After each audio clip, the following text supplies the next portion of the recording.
Hey everybody, welcome to another round of Canje Plays, and today we're getting back into Middara. So it's gonna be awesome, it's gonna be fun, we're gonna have we're gonna live, but we're gonna try. We're definitely gonna try to live. So I want to start off by saying thank you to all my Patreons. I appreciate you so much. You're awesome, and the conversations that we have in the Discord are just amazing, so I love you all. Thank you to my YouTube subscribers. Um, you get to, I enjoy you and I appreciate you coming to sit here and watch me, well, play this game with me, not really watch me play because we're playing it together, so I appreciate you doing that as well. Cool. So, do I need to go this way? Yeah. Okay. So, thank you so much for joining me. I appreciate it so much. Okay. I'm stalling because I'm nervous, and I'm not, very nervous about what's supposed to happen because, like, Rook has 2 health left. Remy fell in the last one, but according to the rule book, when you are defeated, when you go to the next scenario, you get half your hit points back, so you get 7. I would take 7 for Rook, but he's down to 2. So we're gonna see how this goes. Hey Matt, what's going on? Pull up a chair, man. Okay, so we're gonna get in. We're gonna get into whatever this is gonna be. I haven't looked ahead. I just set up the board according to what it is, so we don't have to worry about that setup. And then, oh my gosh, I since this is the third, usually I see the stuff sticking to 3s, so it's like 1, 2, 3 story, 1, 2, 3 story. I did 1 and 2 yesterday, so this is the third one, so there must be story after this. And if this is 3, it's gonna be brutal.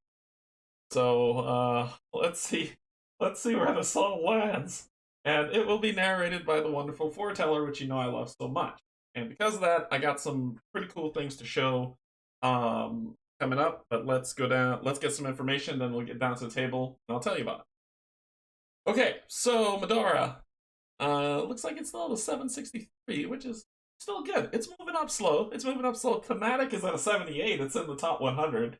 So it's very thematic. So hopefully that'll move up as well. 8.9 on Board Game Geek. This is just Act 1. Act 2 and Act 3 are currently being developed and will ship by Succubus Publishing, powered by the beautiful Foreteller, which I'm super excited about. 4 players, but there is a 2-player variant. 60 minutes, that's a lie. As you saw yesterday, it took like 4 hours to play 2 scenarios. Age is 15 plus, with community says 12 and 3.88. I will forget things because I'm controlling 4 characters. And yesterday I forgot twice Nightingale's Overwatch ability. So I need to remember Nightingale's Overwatch ability. And I'll say it again, Nightingale's Overwatch ability, so I don't forget it. This was designed by a wonderful group of game creators, because you can see that they put a lot of love into this product, and it's fantastic. A great group of artists that made this JRPG art wonderfully beautiful, and published by Succubus Publishing, which is the designer's company, which is fantastic. So, okay. Let's get some more information. I'm not ready to go down to the table yet. Okay, so I've got the table up, and let me first show you this. This is some pretty cool stuff. Let me show you this. So, Foreteller tomorrow, people, is releasing their big update called Bahamut. It's a massive update that they're doing, which I believe is a reskin of the application plus a ton of new upgrades. You'll see it on their change logs when they release it, upon its release, on everything that's been added. But different ways to go around, different ways to do navigate, better enhanced UI. Not saying that this one's bad, but that there are more enhanced UI that's coming out for you to see. So tomorrow it's happening. So if you have Foreteller, prepare for the awesomeness and the updates that are coming. If you don't have Foreteller, get Foreteller, because audio narrations just add a lot to it. And if you're saying, well, what game should I start off with if I get Foreteller? Jaws of the Lion. I'm just going to lay it out there. Jaws of the Lion. It's so worth it. They are going to be doing an audio narration, as you know, of Above and Below. So they've got the license to be able to do the audio narrations for that. I've not played Above and Below or Near or Far or whatever the next game is that's coming out of. I've never played them before, but I've heard really good things. So I'm super excited to see how Foreteller's going to do with that. And no, they have not paid me any compensation. I just believe in their product 110 billion%. So I will always talk awesome about it. Okay. All right. We're here.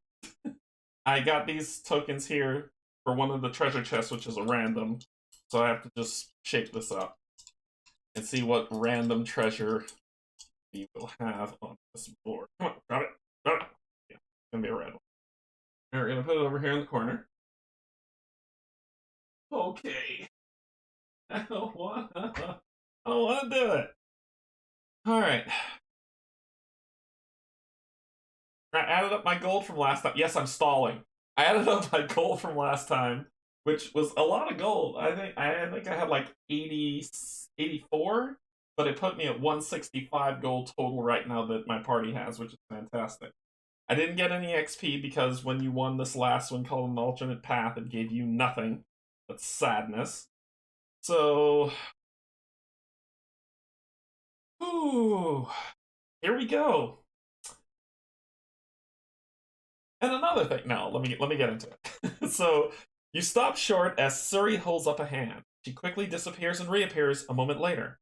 She warns you that the exit to the next area is going to require a key, and that the creature with the key is strong. Oh god, this is a boss fight.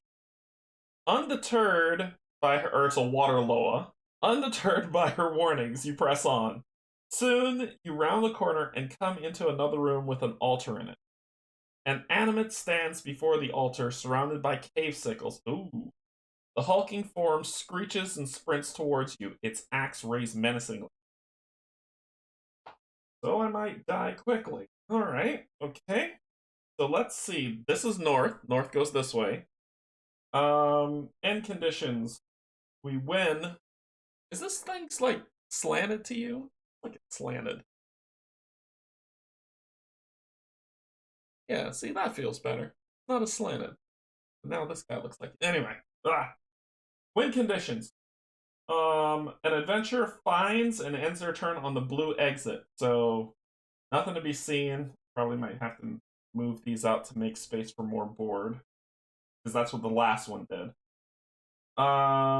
If we're all defeated, then we lose. And there's an achievement, like a blur. If an adventurer successfully dodges 5 attacks in 1 round, what? Yeah, I'm not gonna get that. Dodge 5 attacks in 1 round. I don't roll that good. Loot levels mundane like usual. We got the red one, so whatever the red one says to do. And there's a blue objective token, which is here, that says this token represents a large set of locked double doors. When the warden is defeated, read the following hidden text. The warden. Okay. So we've got 2 totems. We've got a blue totem and a red totem. Well, this is red wall, so the totem can't really penetrate to see us. And this blue totem can only see us if we're on... It looks like as soon as we cross this line here, into that green space, the blue totem can see us. Okay. Okay. Okay.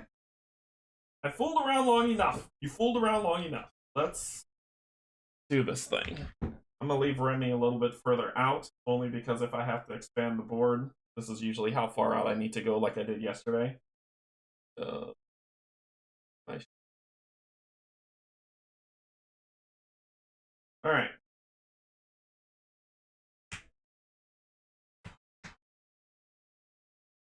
Please don't let the animate go first, or else Rook might be dead. I put Rook in the back this time because he's hurting. I think what you'll see, and I want to let y'all know what you'll see on Sunday stream is there's going to be some paint on some characters because I'm going to be painting this weekend something. It's not going to be full. It's not going to be done. It'll just be painted, but you'll see some paint on some of them on Sunday stream. Okay. I want the animate to go first. Rook goes first. Then the animate. Then Nightingale. Then Zeke. Then McKay Sickles. Then Remy. Okay, Rook's going first. Rook is going first. So Rook, at the end, because of their two abilities, I pulled two healing things. One was this, the Hyper Energy HP Potion, and the other one was Vitality Juice Box. So he's going to use the Hyper Energy HP Potion to gain 3 health to go to 5, because he needs it, and it gives him an SP. So he's going to use that. He's then going to start throwing up some courage. He's going to start vomiting courage. So he's going to throw courage on Nightingale. She's next. And because of this lovely ability that says exhaust an ally within sphere of influence gain barrier, reduce the SP cost of this discipline by 1 if the target is an ally other than yourself. So, yeah, it's free. And barrier is going to get tossed on Remy. Okay. What are you going to do? What can you do? There's a hole in this bucket for him to fall in.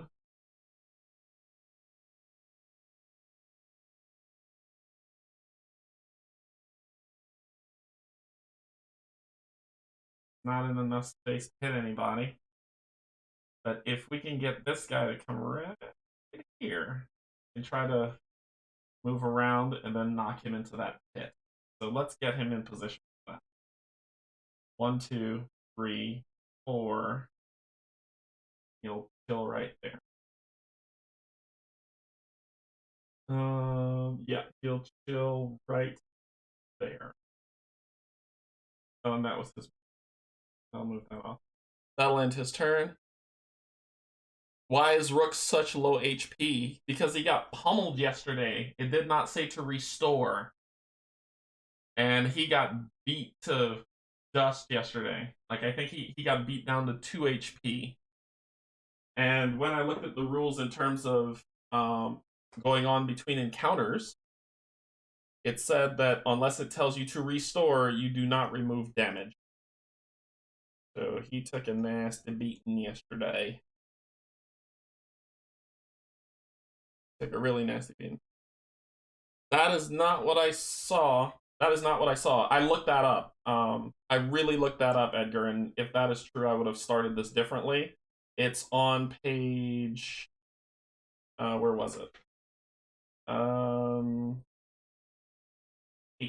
I think. 18.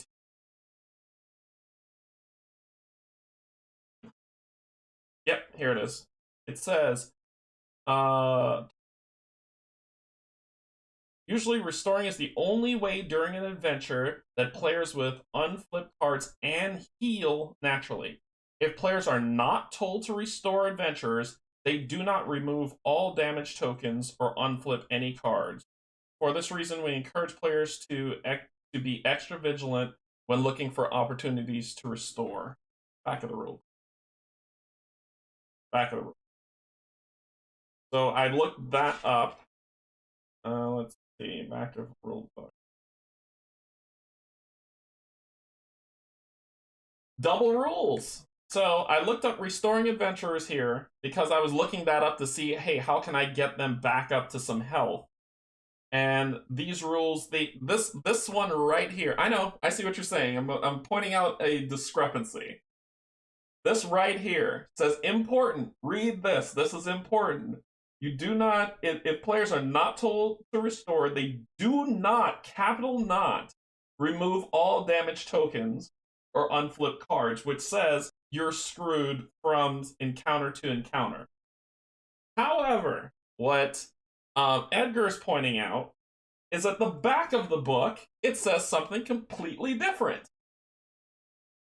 It says at the back of the book, restoring and beginning encounter reference. When beginning an encounter, remove tokens until your half You have damage tokens equal to half of your max HP. Totally inconsistent. Oh, that ticks me off. It ticks me off because it's like this important piece was put in here to be super explicit, pointing out what you cannot do, which is very misleading to what it writes here. I think that is not cool. But I don't mind healing him. He's at 14, 15, 16, so half of that is 8. He'd be at 6, 7, 8, and then he healed 3, so he'd be at 11.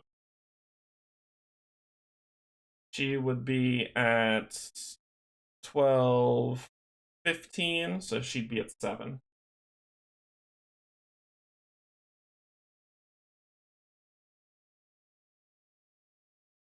Well, that's the thing though. When you at the end of encounters, especially the ones that we've read in the book so far, at the end of each encounter, it said restore adventurer. When we took the mask, at the end of each encounter, restore adventurer, it said on. So yeah, it can be confusing. I mean, it's just me kind of complaining at the wind, right? But I don't like that it says one thing and makes it super important that you don't heal, and then it just says remove damage tokens until it's equal to half your max HP. So, Edgar, thank you for pointing that out. I mean, we would have seen what would have gone in, but I at least would have tried. So, all right. So he still would have been here to start, and he did his move, which would have been, 1. I'm actually gonna, yeah, I need to do 1, 2, 3, 4. And he'll still end up. I'll still end him. So it's still very, it's not defined. I think that's something that could be used in a like errata to say do that instead. Okay, sirs. The animate. Are you hurt? No. Is there an opponent adjacent? Nope. Is there an opponent within your sphere of influence? Nope. Can you move 4? Can you move to 4 to within range 4? And you're going to attack the nearest opponent. We're gonna make that Remy. So 1, 2, 3, 4. So you need to move here. Fine. 2, 3, 4. But I'm not gonna forget about Overwatch. And I'm gonna shoot you in the face.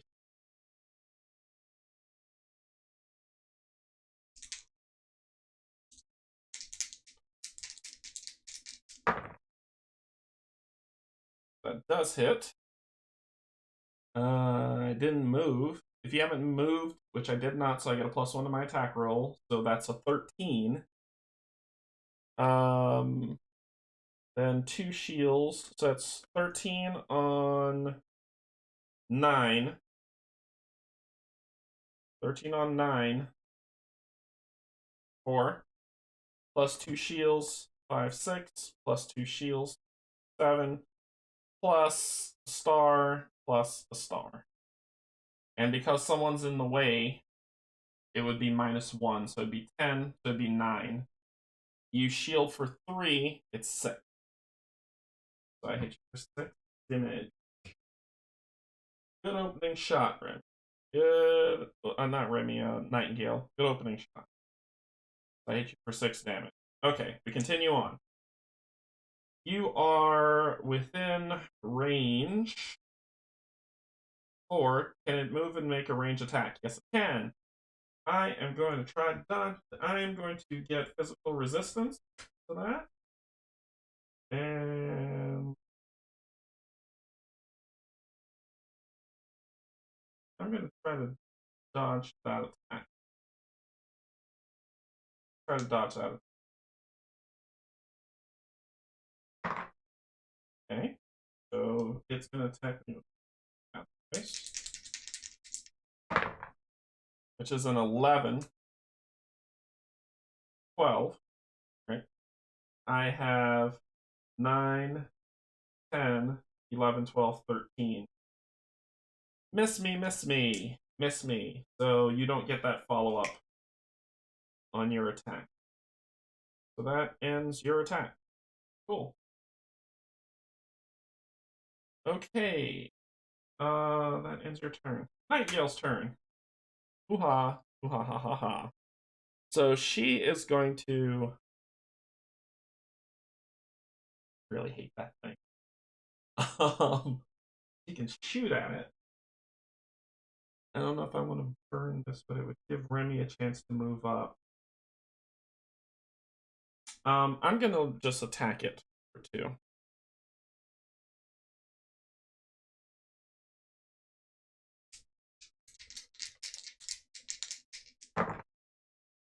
Okay, so a couple things I'm gonna do here with a 3 and a 2. First, I'm gonna do kill the messenger, flip you to a 7. Then I'm gonna kick the quiver to re-roll the 3. Got a 4. I don't care. I'll take that. So that is 11. So it is 11 minus 9, 2, plus the 2 shields, 1, 2, plus the 2, 1, 2, plus the star, plus the star. Minus 3, that's 5 damage. 6.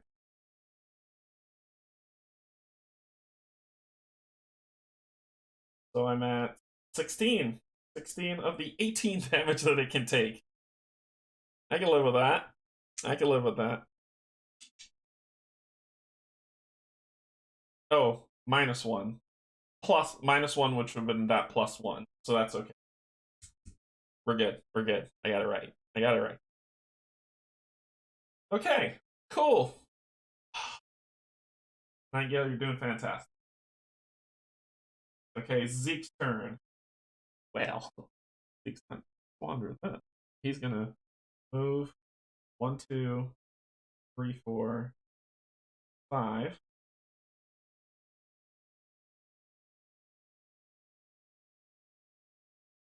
Basicles haven't come.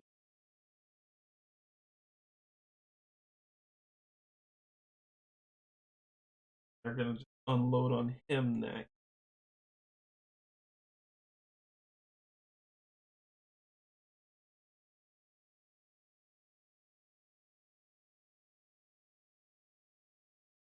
It's gotta happen. I'm gonna attack. Attacking with.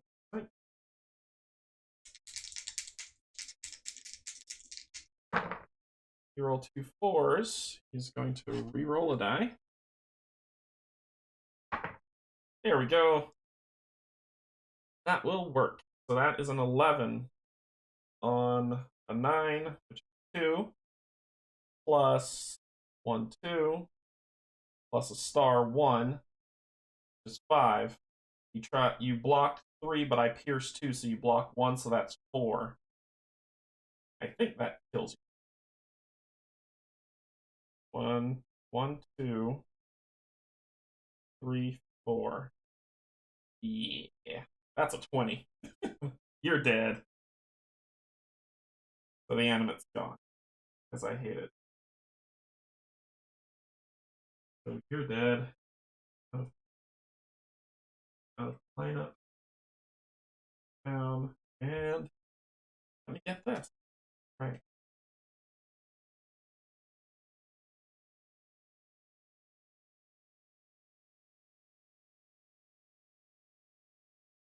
Alright, what do we have? 5 gold! 5 gold! 4. Okay. That's all you got. That was a good attack. Okay. Cave sickle. This could hurt. So let's see what happens. Is their opponent adjacent? No. Is their opponent within range 4? No. Is their opponent... Can you move and get an opponent within range 4? 1, 2, 3, 4. Yes. So we'll start with red. 1, 2, 3, 4. 4. Looks like they all... 4. He's within your sphere of influence for this attack. Alright. You got your buddy there, so one of them gets upgraded, but not the other. I forgot to throw the knife at the end, but that's okay. dodge. I don't think I'm gonna... Nope. Let's see what happens.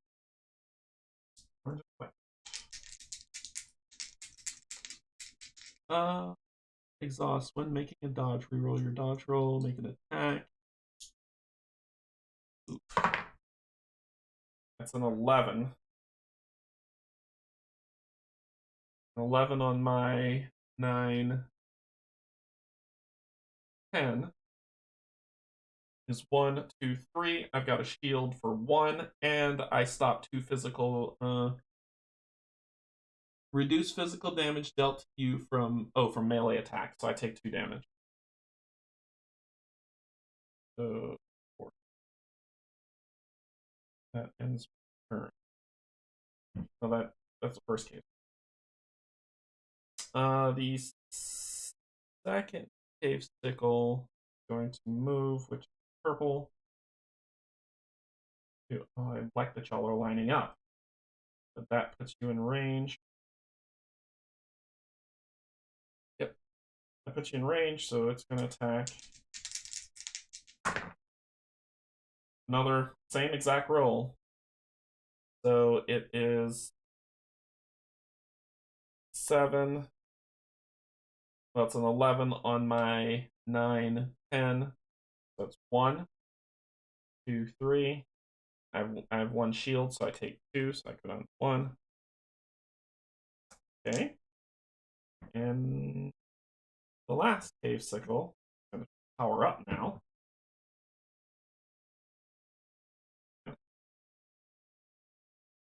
Here. It has friend. I'm going to roll 2 orange. Ooh. 7, 8, 9, plus 1, 10. I have 10. I survived. I have lived! Okay. So that ends the cave sickle's turn. Now it is my turn. It is Remy's turn. Remy. Can you... whole lot of nothing. You can just get into position for next round. I'm going to spend 1, move 1, 2, 3, 4, 5, 6. And prepare for next round. That was round 1. We're at round 2.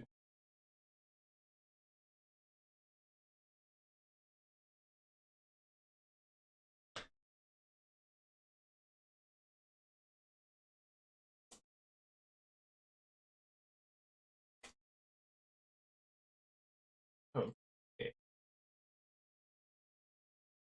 What do we have? Alright. Hope everybody had a good day today. I know I always tell you that, and I forgot to tell you that today. Hope everybody had a good day today. Remy. Nightingale. Cave Sickles. Deep and Rook. Okay. So Remy's up for 3 out. 3, which is perfect. Okay. Remy is going to spend 2 to Whirlwind and an extra 1 to with Reach on the 2 of yous. So she's going to Whirlwind, so make a separate attack against each figure currently adjacent to you. If you're equipped with a reach weapon, you may spend 1 additional to attack all figures currently within reach of your weapon instead. And she does. On this. Okay. So 7, 4, that's 11. I'm going with the red one first. So that's 11 on 8. 3 plus the 2, 1, 2 plus the star, death. So you die because you only have 6 health. So go on, sir. And then she's going to attack the other one. Ooh, that is not successful. But I can re-roll my combat die with Hammerhelm.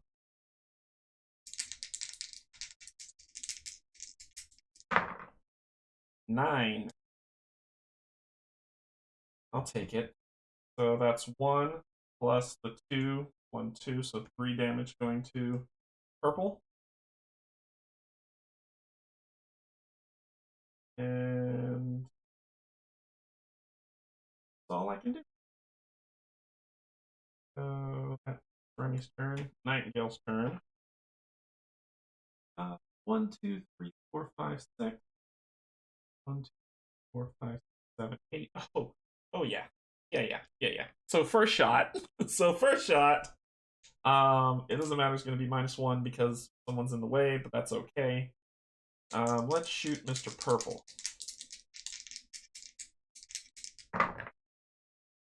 That's a 7. I'm gonna re-roll something. Reroll, make an attack roll, reroll any single die. I'm gonna reroll this 3. And I rolled a 3. When I miss hard. So that's a 7 plus 1, that would be 8. It doesn't do anything. So then I'll shoot it again. I need to kill at least one of them. There we go. So that would be 12. 12 minus 8 is 4.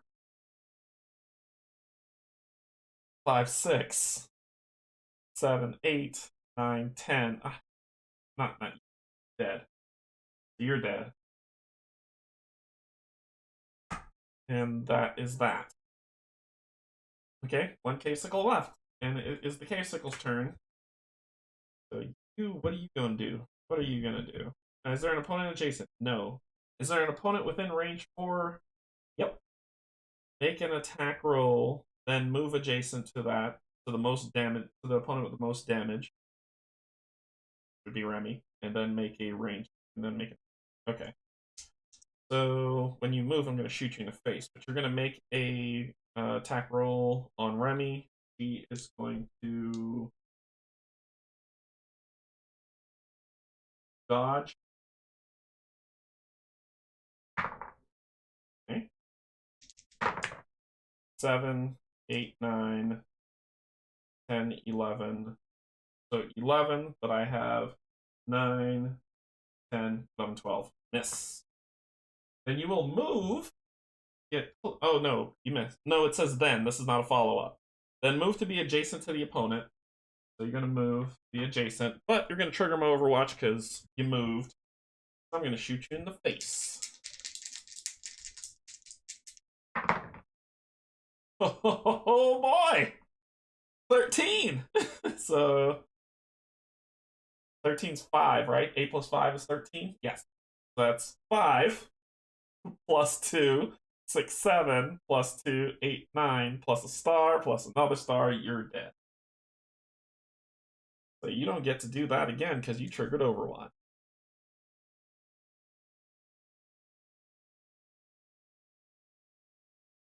Okay. Shuffle it up. And she gets 7 gold because she is awesome. Well, that ends the K-Sickle's turn. They had a chance to go. So, okay. K-Sickle down. Alright. Not too bad, not too shabby. So Zeke's turn.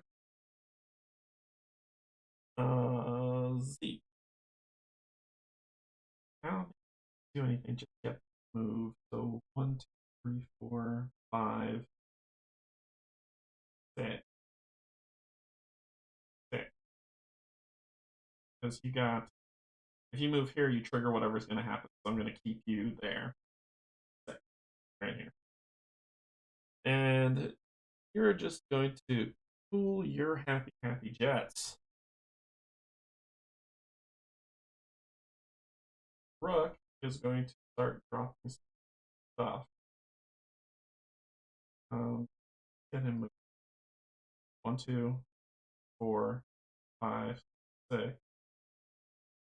1, 2.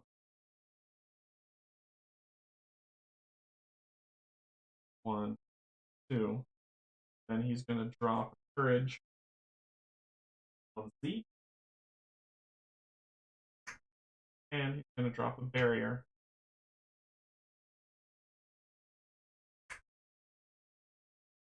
And that's going to end. All right, round 3. Woohoo! We did okay. We did okay. Nightingale did pretty good with the shots.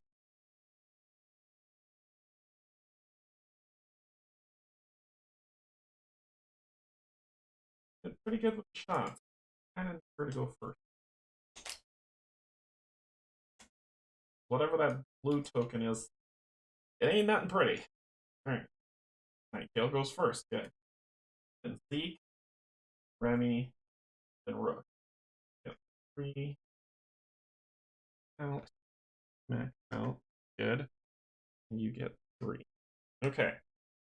So you can spend 1 to move. 1, 2, 3, 4, 5, 6, 7.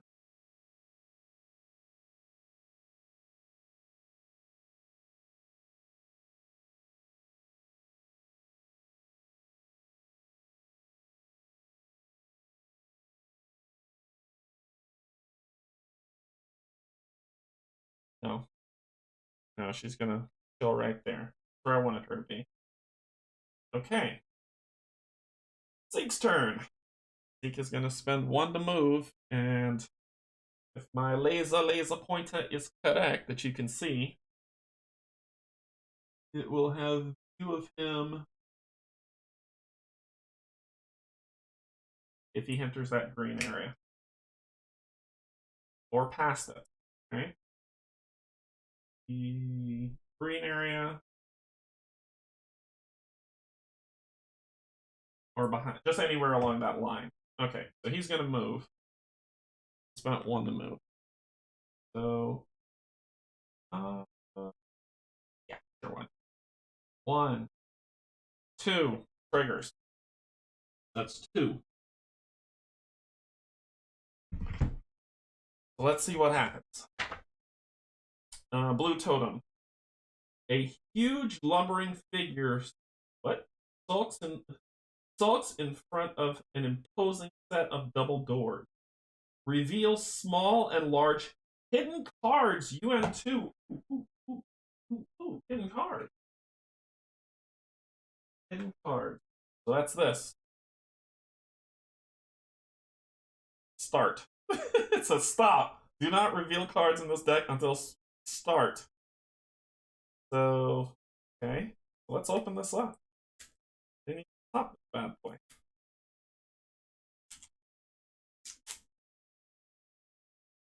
Let's start on this side.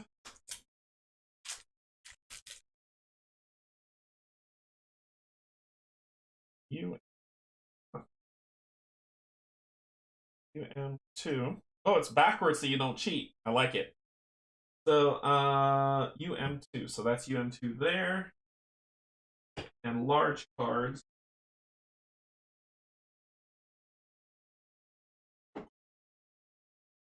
This bad boy that I haven't even opened up yet. So we start here.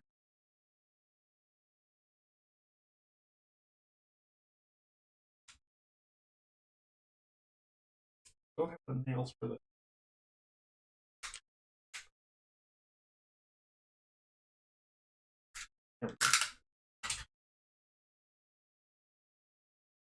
About to rip that, y'all would have seen a grown man cry.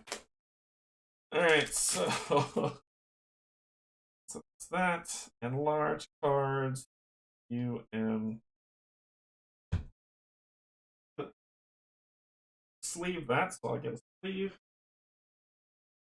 Back there. It says, small and large card UM2, and spawn the Warden, Eternal Sentinel, on the space this totem occupied. The Warden is a 1/1 figure and uses 2 initiative cards. I only saw 1. Yes, there are 2. Okay. I want to know what he looks like, but first I want to finish reading this. Alright, let's see what he looks like. So there's a backstory for him. No one goes Eternal Sentinel. No one goes through this door. So I'm gonna hold him up here. You can see this. And then we'll flip him over in a second. Let me read this. No one goes through this door. The master's words resonate in the animate's mind. It's an animate, okay? All that it was and all that it had become served this command. Many have tried to pass, but he had dispatched them all. The door remained the way is shut. The door remained closed, its white marble surface undisturbed. The animate took comfort in its armor. It was fashioned by the master himself, a glorious relic of ancient times. Its massive blade with a specialized tool of destruction capable of cleaving through even the toughest steel. Okay. The remains of the last foolish creature who tried to breach the door lay dead at the warden's feet. It had struggled valiantly, thinking it could pry its thin sickle limbs through a crack in the door. The warden had stood so still that perhaps the cave sickle didn't even know it was alive. It must have been surprised when it died. The master must be pleased. The warden stood still, as always, ever vigilant. It wouldn't let anything pass, not even the penitent man. It had sworn to the master, and it would never violate its duty. The stench of rotting bones near the door drove the creature of the vault away. It was a clever plan devised by the warden itself, and one the master seemed pleased with. Warden. The master had called it by that name. It was a strong name, and further inspired the animate to protect the door. Nearby, an old skeleton rotting away with the passage of time. Its frail form crumbled against an inlet in the rocks of the vault. The skull's empty eye sockets stared up at the warden. The warden shuffled almost imperceptibly, proud of its most recent accomplishment. After all, the master was still watching. Ready? Good God, what is that? Ah! Oh my gosh! Intelligent boss. Passive. Mutated aberration. The warden has immunity to condemn. During the warden's refresh phase, heal it for 2. Can the warden move towards an opponent? Move towards an opponent. So its movement speed is 3. Look at its health! Look at its health! Oh. Then, is there an opponent adjacent? Attack it, then move up to 2 spaces farther from that opponent while staying within reach 3. The movement does not provoke break attacks. Continue down. It does everything. Is there an opponent within reach 3? Make an attack against the opponent nearest opponent within reach 3. Follow up. Pull 3, force 10. Continue down. Did an opponent fail a conviction check this turn? Attack it again. Continue down. Is there an opponent within sphere of influence? Spell it in the face and inflict darkness. Mother of pearl. It does everything. It's a boss. Okay. So let's get these. Well.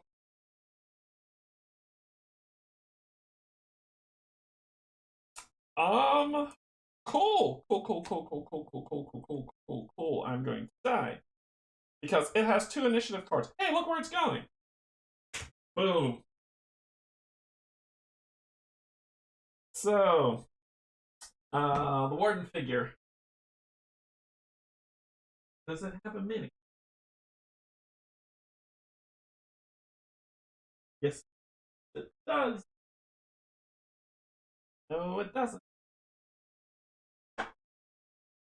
I don't think it has a mini. Yeah, I'm not seeing a mini.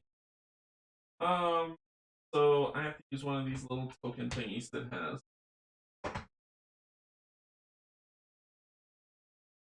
I'm going to die now. Is that okay?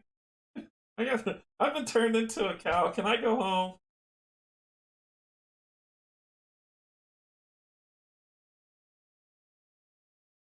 Dead. Emmy, Pete, Nightingale, somebody I don't know, somebody else I don't know, somebody else I don't know. It doesn't have a meaning. Aw. Like, So I'm probably going to use an animate because it is an animate. This will be the warden. So it spawns.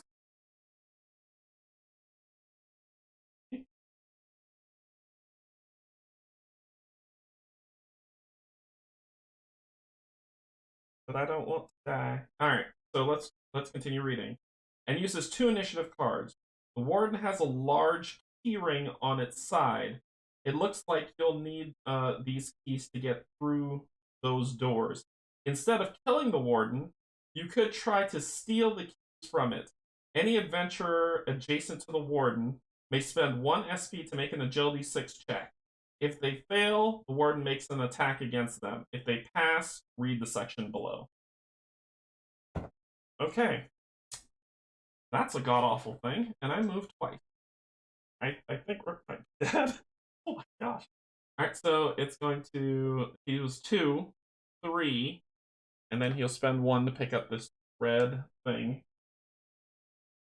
You find the pile of treasure, gain 3 random consumables. I need everything I can get.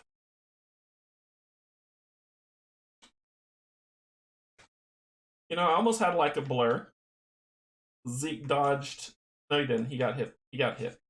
He didn't dodge. He got 3 random consumables. Okay. What do we got? 1, 2, 3. Healing all the way. Thank you. All right. Cool. He'll deal with this in a second. We'll deal with that in a second. Okay, that's gonna end his turn. Still need to get the. It says this token represents a large set of locked double doors. When the warden is defeated, read the following text. But I gotta see if I can steal the key from him before any of that with an agility 6. Who's got agility? Remy's got 6, so Remy's probably the person who needs to do it. Alright, Zeke, you moved, you did that thing. I think that's gonna end your turn. So the warden says, ah! Oh. Okay. Can the warden move towards an opponent? Move towards the nearest opponent. So it moves 3.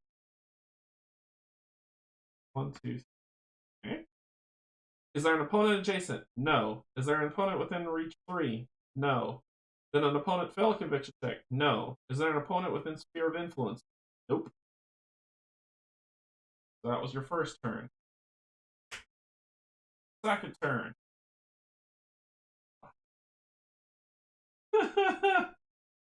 Can the warden move towards an opponent? Yes. Move towards an opponent.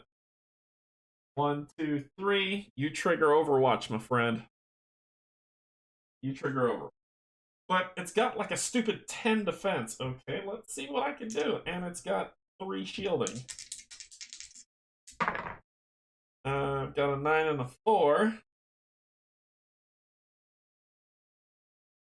I'm going to re-roll that 4.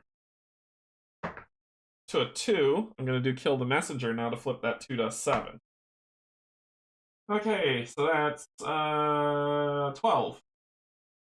So 12, 10, 2, plus 2, 1, 2, plus 2, 1, 2, plus a star, plus another star, minus 3 for shielding, so I did 5 damage to it. Yay! Out of 100! Yeah. I didn't move, so I should have had a +1 to it. So I actually would. I forgot to add that. I didn't move. And I got 2 books, which means I can move 1 space. I'm gonna move here. Okay. So that will be that. Okay, so back to you. Is there an opponent adjacent? No. Is there an opponent within reach 3? 1, 2, 3. 1, 1, 2. Here, or adjacent. 1. Reach 2 would be here and here. Reach 3 would be 1, 2, 3.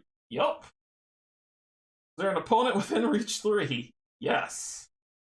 Make an attack against the opponent within reach 3. Oh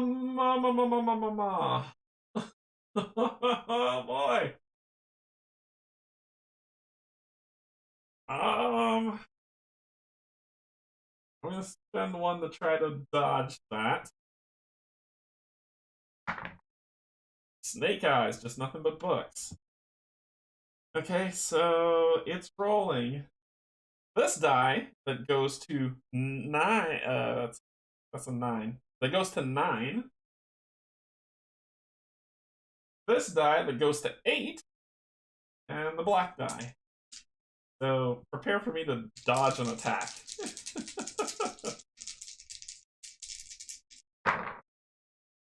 Eight. So it is. So you rolled an 8.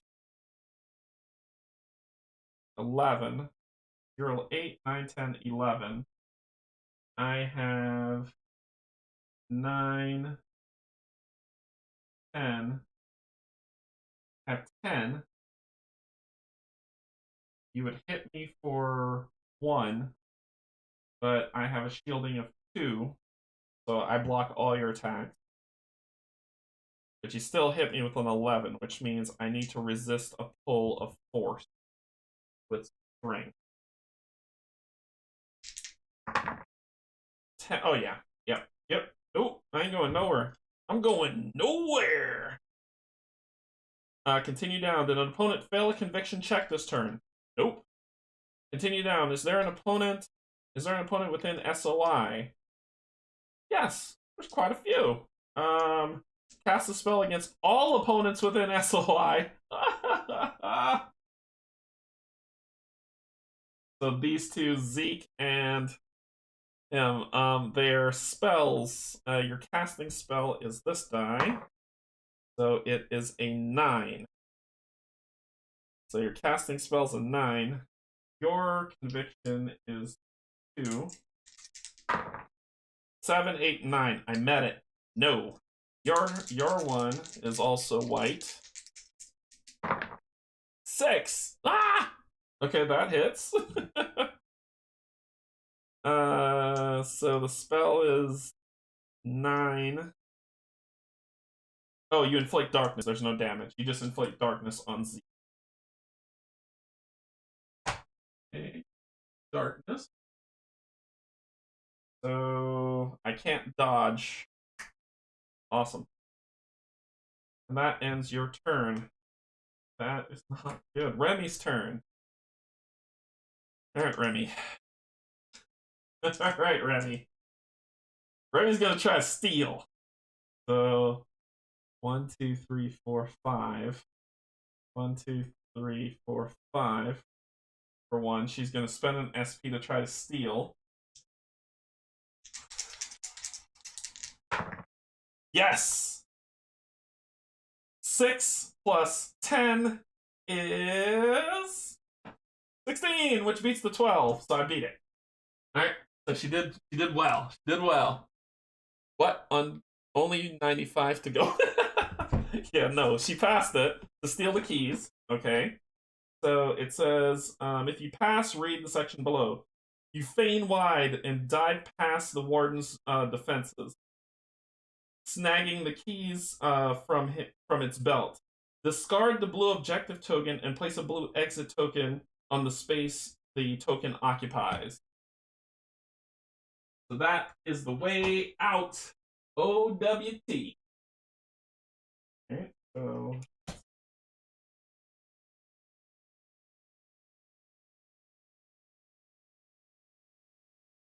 okay. Yep. So that's the way out. You just have to get the heck out. And she's gonna fly like you wouldn't believe. That's gonna end her turn. She got the keys. So we got the keys. We just need to get to the door. I'm not killing that thing. Whatever. Alright, so Rook's turn. Rook is going to drop a courage. We gotta keep him busy. He's going to drop a courage on himself, and he's going to drop a protect, a barrier on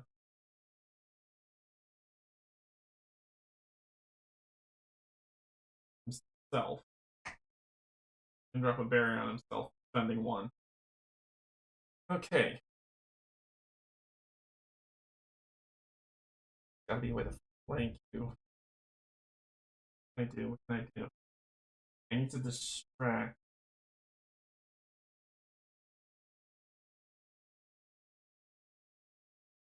One, two.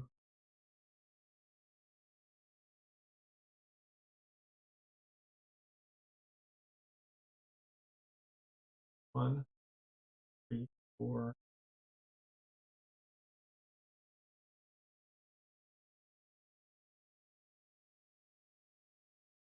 And then he's gonna spend 2 to hit it.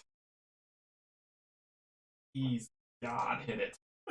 Please. Because I'm gonna push it back 1 if I can.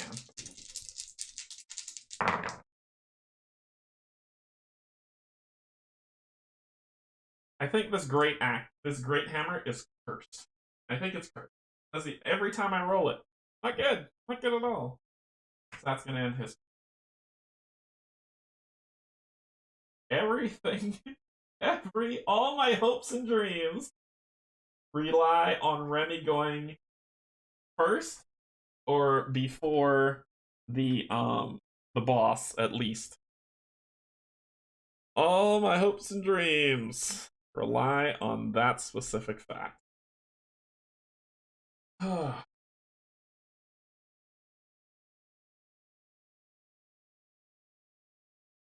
get. Please, Remy, go first. Just go first. If you go first,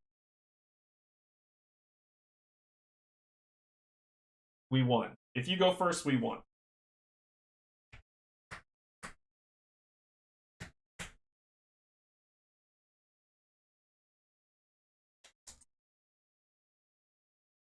You go first, we won. If you go. Boy. Ah. Oh my god.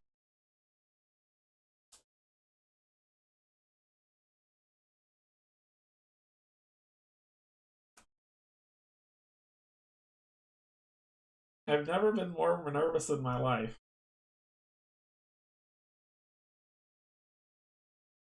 One, two, 3, 4, 5, 6. Here we go. Rook's up first. Wait, dude. Let's do work. Let us do work. Before he does that, I'm gonna drop barrier. No barriers. I'm gonna drop a courage. Nightingale's too far away for a barrier.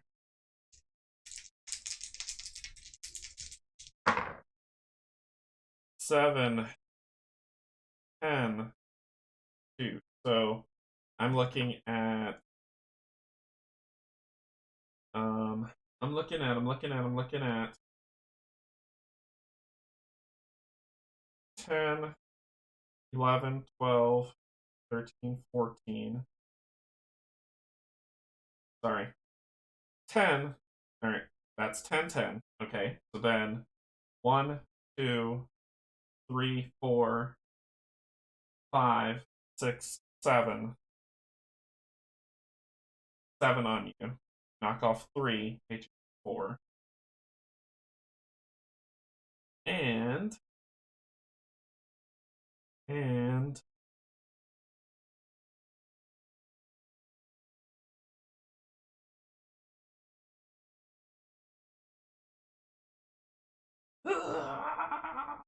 I could just spend 1. Yes, I'm going to spend 1 to knock you back 1, and I'm going to see if I can paralyze you. So force 7 plus hit difference. So it is, you have to beat with your conviction. You have to beat, the hit difference was 1, 2, 3, 1, 2, 3, 4, 5, 6, 7. So you have to beat 14. 7 plus 7, 14. Your conviction is this, and you have to beat a 14. Sons of Sons. Of course, I always roll high. Whatever. You beat it. You beat it. I'll try again tomorrow. So that ends your turn. So at least I moved back one. Zeke's turn. Zeke is going to...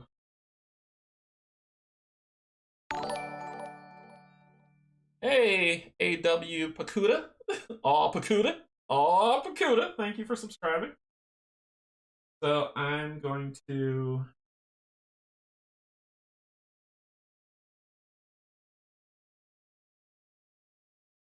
slot you, but it won't do much. It would be beautiful, but it won't do much. You'll heal for 2. You'll attack, move, attack, pull, attack, pass.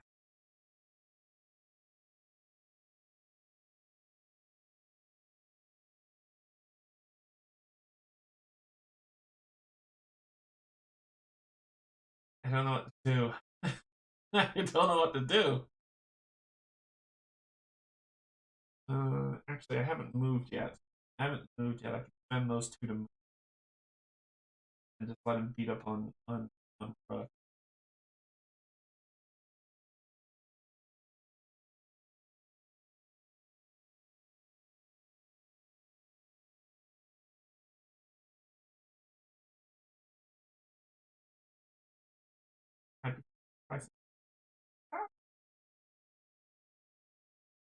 Sacrifice.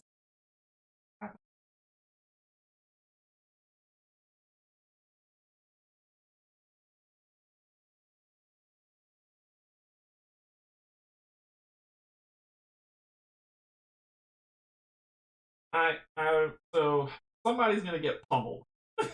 I'd rather it not be Remy because I can win this game. I can win this mission right now with Remy. But I have to make it through the warden. Somebody's got to take a punch to the face.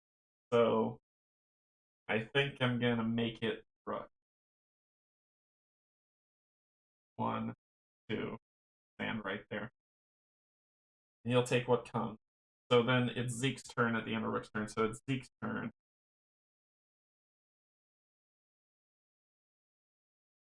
I think I'm going to hang out.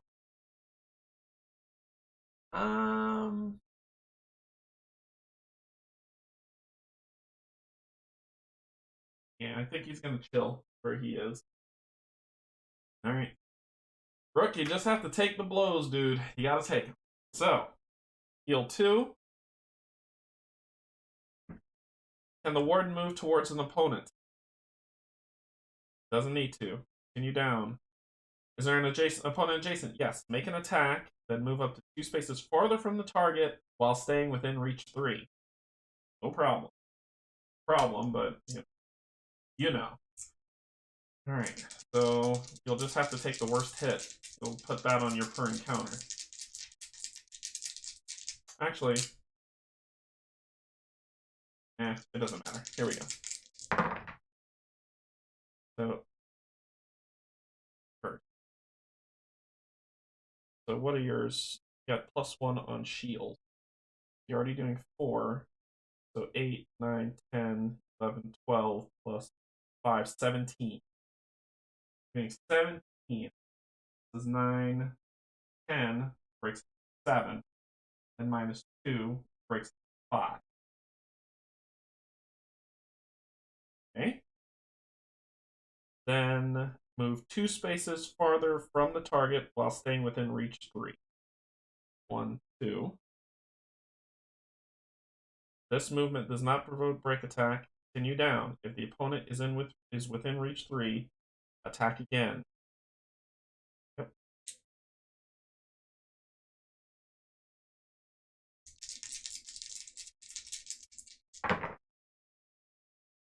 Perfect. Okay, so we're gonna try to block this madness. So this is 15, 16, 17, 18, 19, 20, 21. I'll do my per encounter. Do my per encounter. Do my per encounter. Used to block all physical damage coming in. Okay. So I blocked it all, so no damage went through, so therefore no follow-up. Continue down. Did the opponent... I didn't have to make a conviction roll. Yeah, when you are dealt damage from an attack, ignore all physical damage dealt to you. Okay. So 6, that's 12. I passed it. So did the opponent fail? No. Is there an opponent within SOI? Yes. Cast a spell against all opponents within the sphere of influence. The only person that's there is him. Casting die is going to be this, so it's going to be a 6 plus 8. So it's 14. 14. Okay. Failed. Inflict darkness on me. I lived to tell the tale. Aha! And it wouldn't have been all of it gone actually because I had a +1 from passive. Oops. So this actually would have been down to. Oh, I made it! I made it! My God. Okay, that ends your turn. Nightingale's turn. Well, let's not waste this opportunity. 1, 2. Think through people that should get. Yep. Okay, so let's let loose with the shots. Shots. We won this. Okay, I'm just gonna let you know I'm done. I'm not killing this thing. I'm gonna turn this 2, kill the messenger into a 7.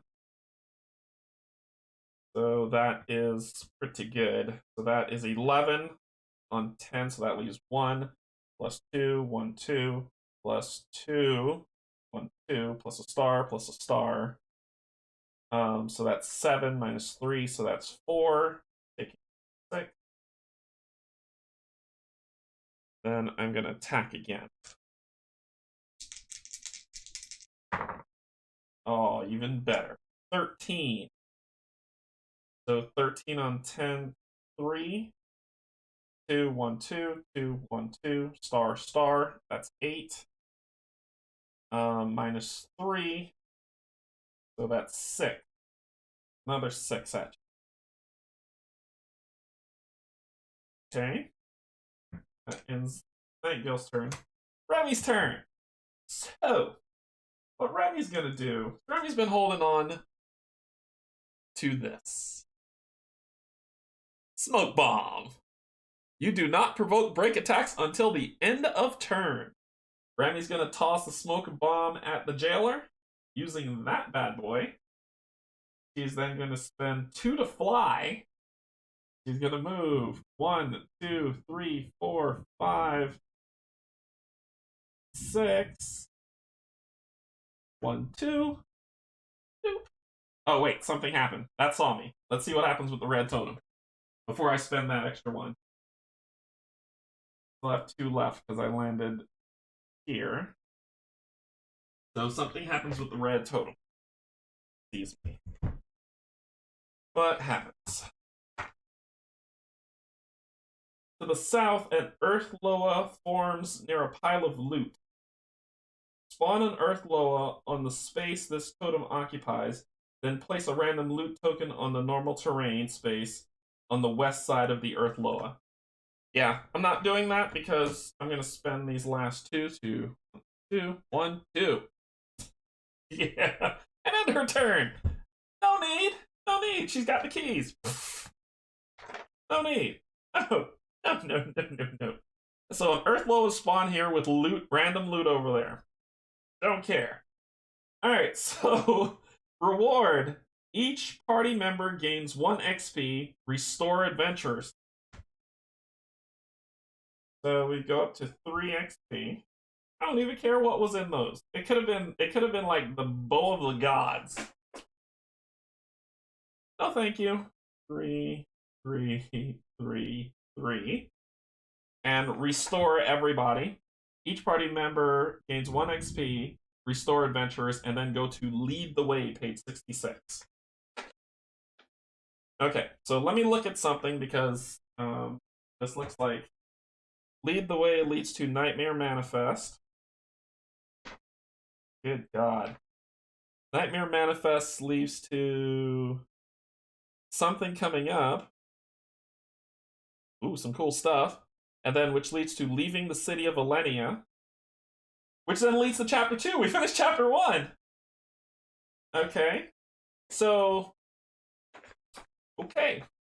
So. Oh my God. Finding an inn, which leads to a commotion downstairs, which leads to story round. Okay. So. Let me let y'all know what's coming. I just did a poll to see what the story goes to see how much content's coming. We've got a lot of lore coming right now. I'm going to bleed into chapter 2 just to get to the commotion downstairs. It looks like there's something that has to come with a check, and then we get into the story round. But this is where we're going to end off. I'm not going to be playing anymore because that's a lot of story. So what I'm going to do is I'm going to switch on Foreteller. For people who want to know the lore, stick around, hang out, let's listen to some lore. For those who are not interested, I'm letting you know now, the rest of this is just going to be Foreteller lore, and then that's it. I'm done for the evening. I will pick up with really starting chapter 2 on Sunday. So let me start. So I'm saying it again. I'm about to start up Foreteller, kick it up, start doing. This is like 1, 2. Well, it's a half a page. Let's say 1, 2, 3, 4, 5, 6, 7, 8, 9, 10, 11 pages of lore. So if you are not interested in that, thank you for joining me. I appreciate you so much for hanging around. Love you to bits. I hope you stick around. You come back for chapter 2, but we completed chapter 1, and now we're about to close out chapter 1 with massive amounts of lore. So thank you so much for joining me. If you're not interested, if you are interested, let's get Foreteller up, and let's have some lore. Let's have a lore and good time. All right, so let's get Foreteller up. And let's get to Dara. And we're going to lead the way in chapter 1. So we finished chapter 1. That's awesome.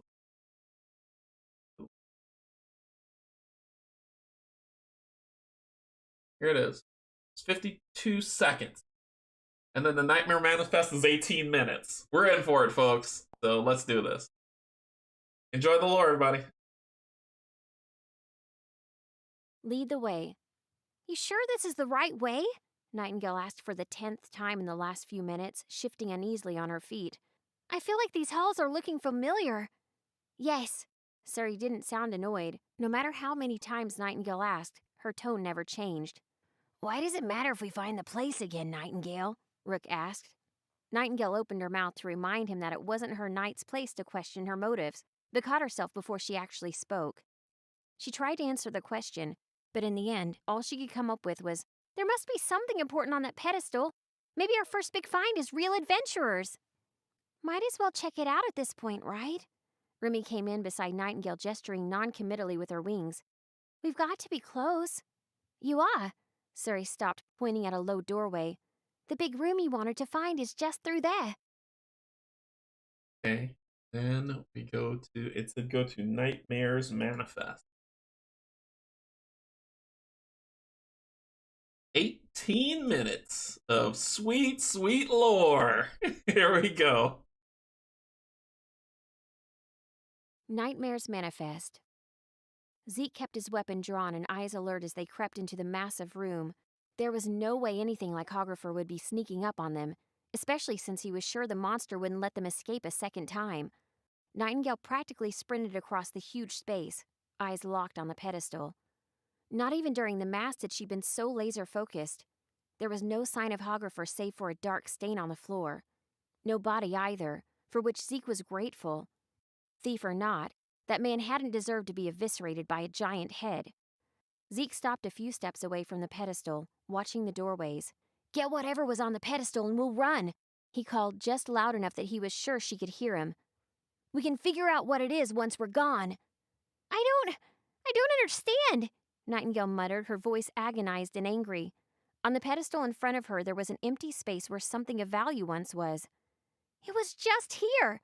We came all this way and—" Suddenly Nightingale threw her head back and her whole body began to shake. Her scream came so loud and painful that Zeke retreated a step in horror. Something black and oozing emerged from Nightingale's wailing mouth, gathering in the air in front of her. Zeke repressed a gag of revulsion as the strange mass grew larger and larger. Nightingale's scream shifted out of the human range, joined by 100 discordant voices from the monster's many mouths. Nightingale stumbled backward, collapsing onto the stone mere inches from the ledge. She lay there gasping like a fish, clawing weakly at her throat.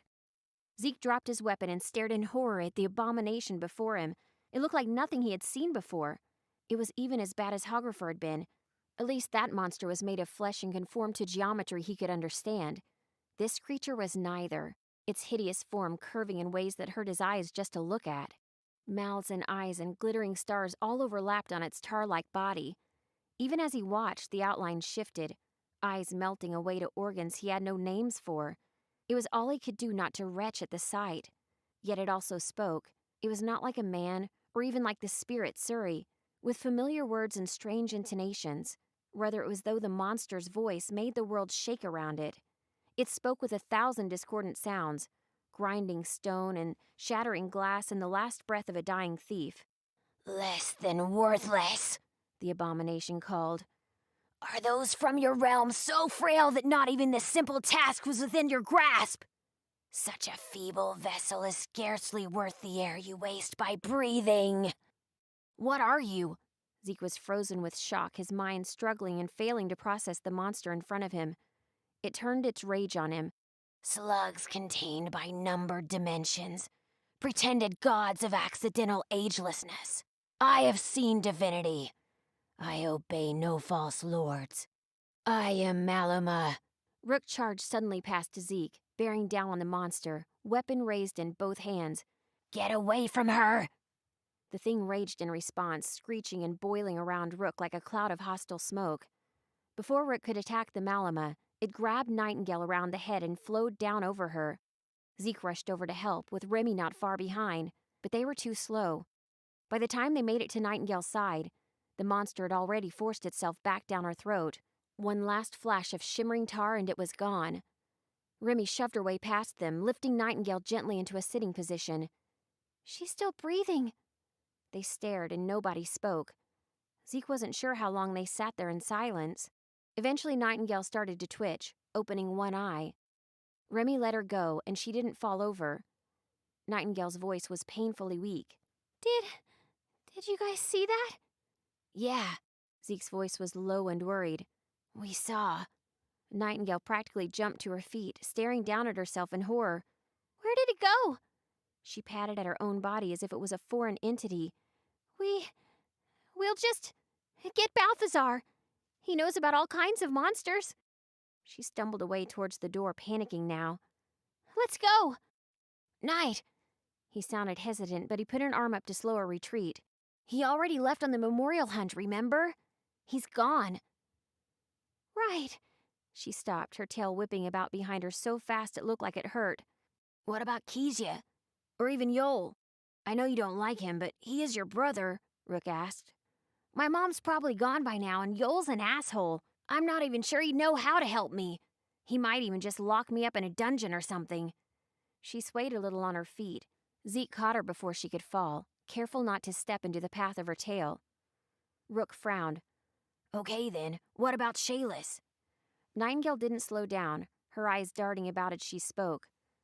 Oh yeah, if she knows enough to be a teacher at the Institute, she's gotta know about whatever the hell just happened to me. That sounds sensible. Rook's voice was quiet but urgent. We should get her as quick as we can. After making all that noise, who knows what might come this way? Surrey bobbed nearby, looking concerned. I sense that creature is something from my world. Something that shouldn't be in this realm. Nightingale was still for a moment longer, catching her breath. She jerked away from Zeke, heading for the open doorway. Let's just see what we can do to get rid of it as soon as possible. With Surrey's help, they made good time back to the surface without encountering anything that might slow their way. Nightingale seemed to be recovering as they went. By the time they made it back to the surface, she'd stopped swaying, and the color had mostly come back to her skin. Nightingale found her sister alone in one of the upper halls of the castle. Her friends waited downstairs at her request. If she was going to get the information she needed without exposing what she'd done, it would take subtlety that she couldn't manage with everyone else present. Shayless perched atop a banister, tossing a ball against the nearby wall. Her aim was almost perfect and she caught it each time.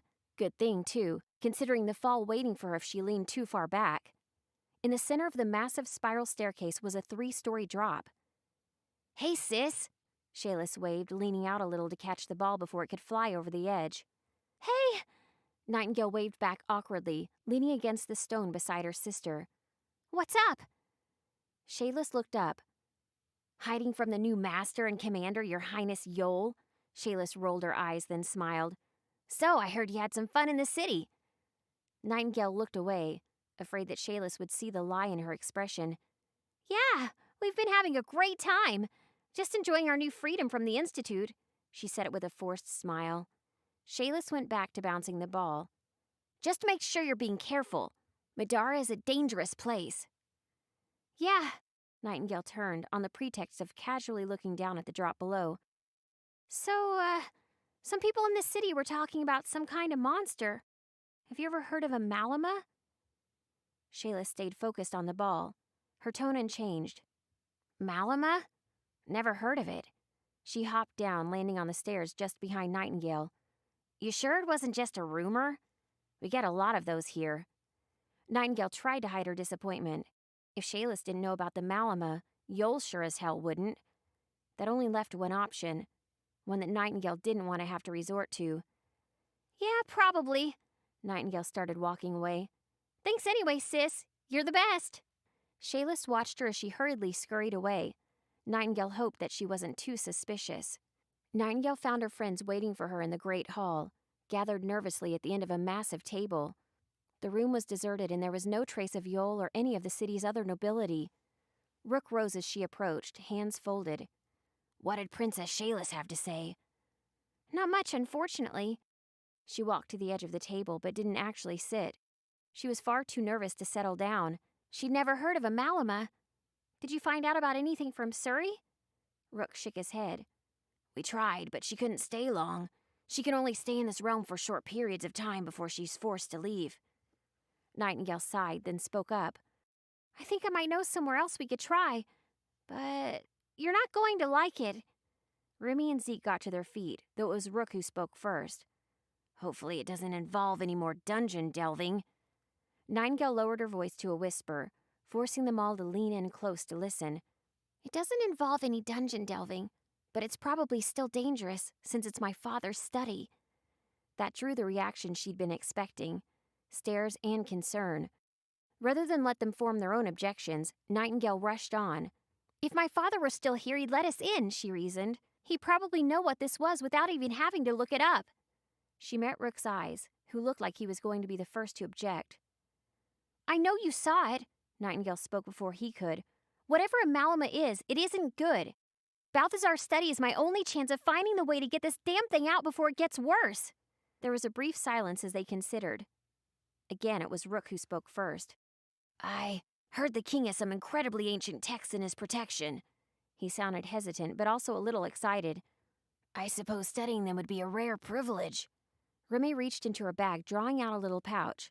She rolled it out on the table in front of them, revealing an intricate-looking set of lock-picking tools. I could probably get us in.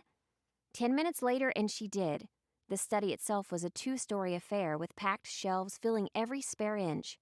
The lower floor was mostly desk space, while the upper had a wide stone balcony and shelves on both sides.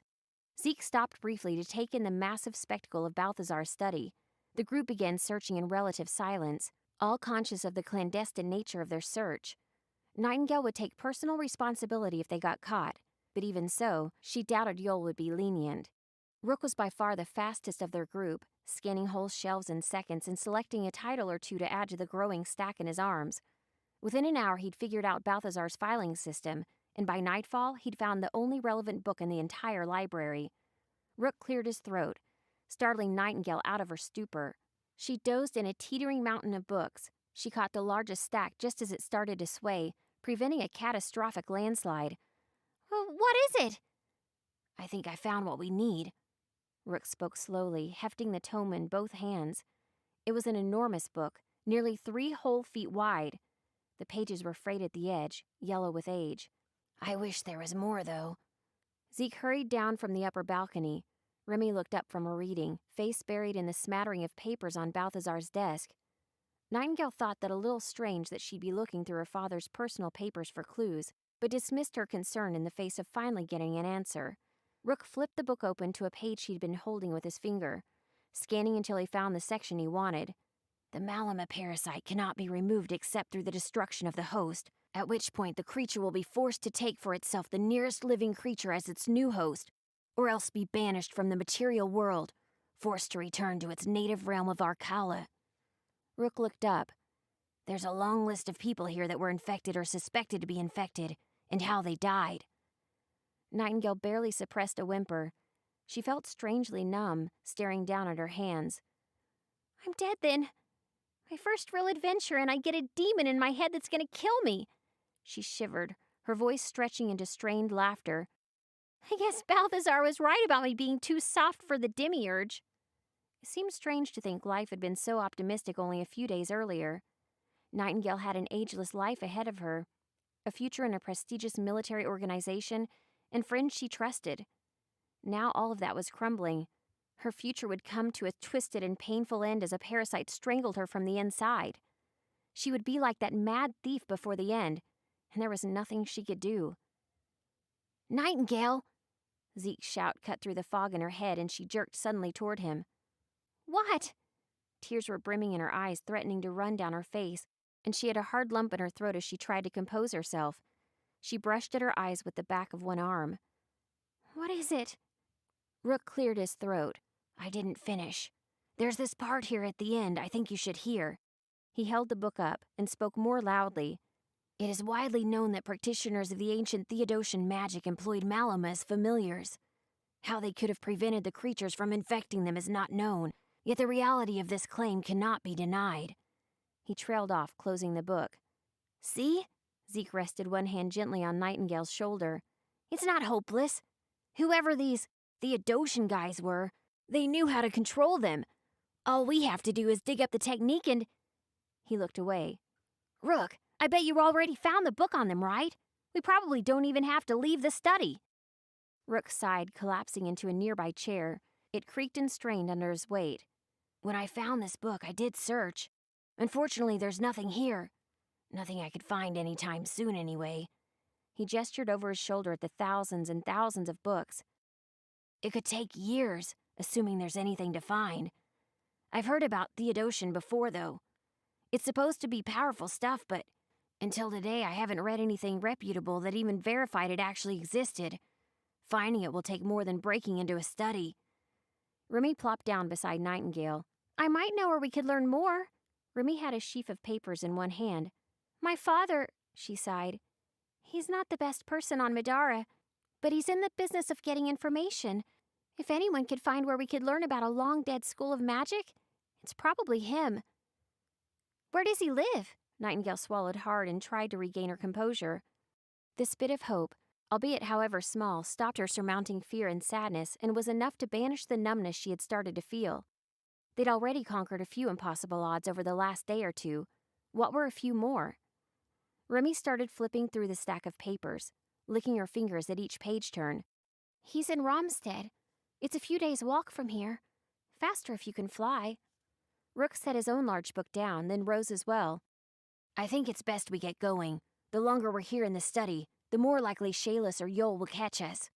Nightingale looked around as though expecting to see a troop of guards emerging from the upper balcony. You're right, she agreed. Humans are all alike. Nightingale froze as words filled her head. So full of hope. You think that getting rid of me will be so easy? She spun, searching the space around her for the speaker. She saw no one but her friends. The voice wasn't coming from the room. It was coming from inside her. Is everything all right? Remy's voice interrupted her search. Nightingale realized Remy was staring at her with a concerned look. Did you hear that? Nightingale asked.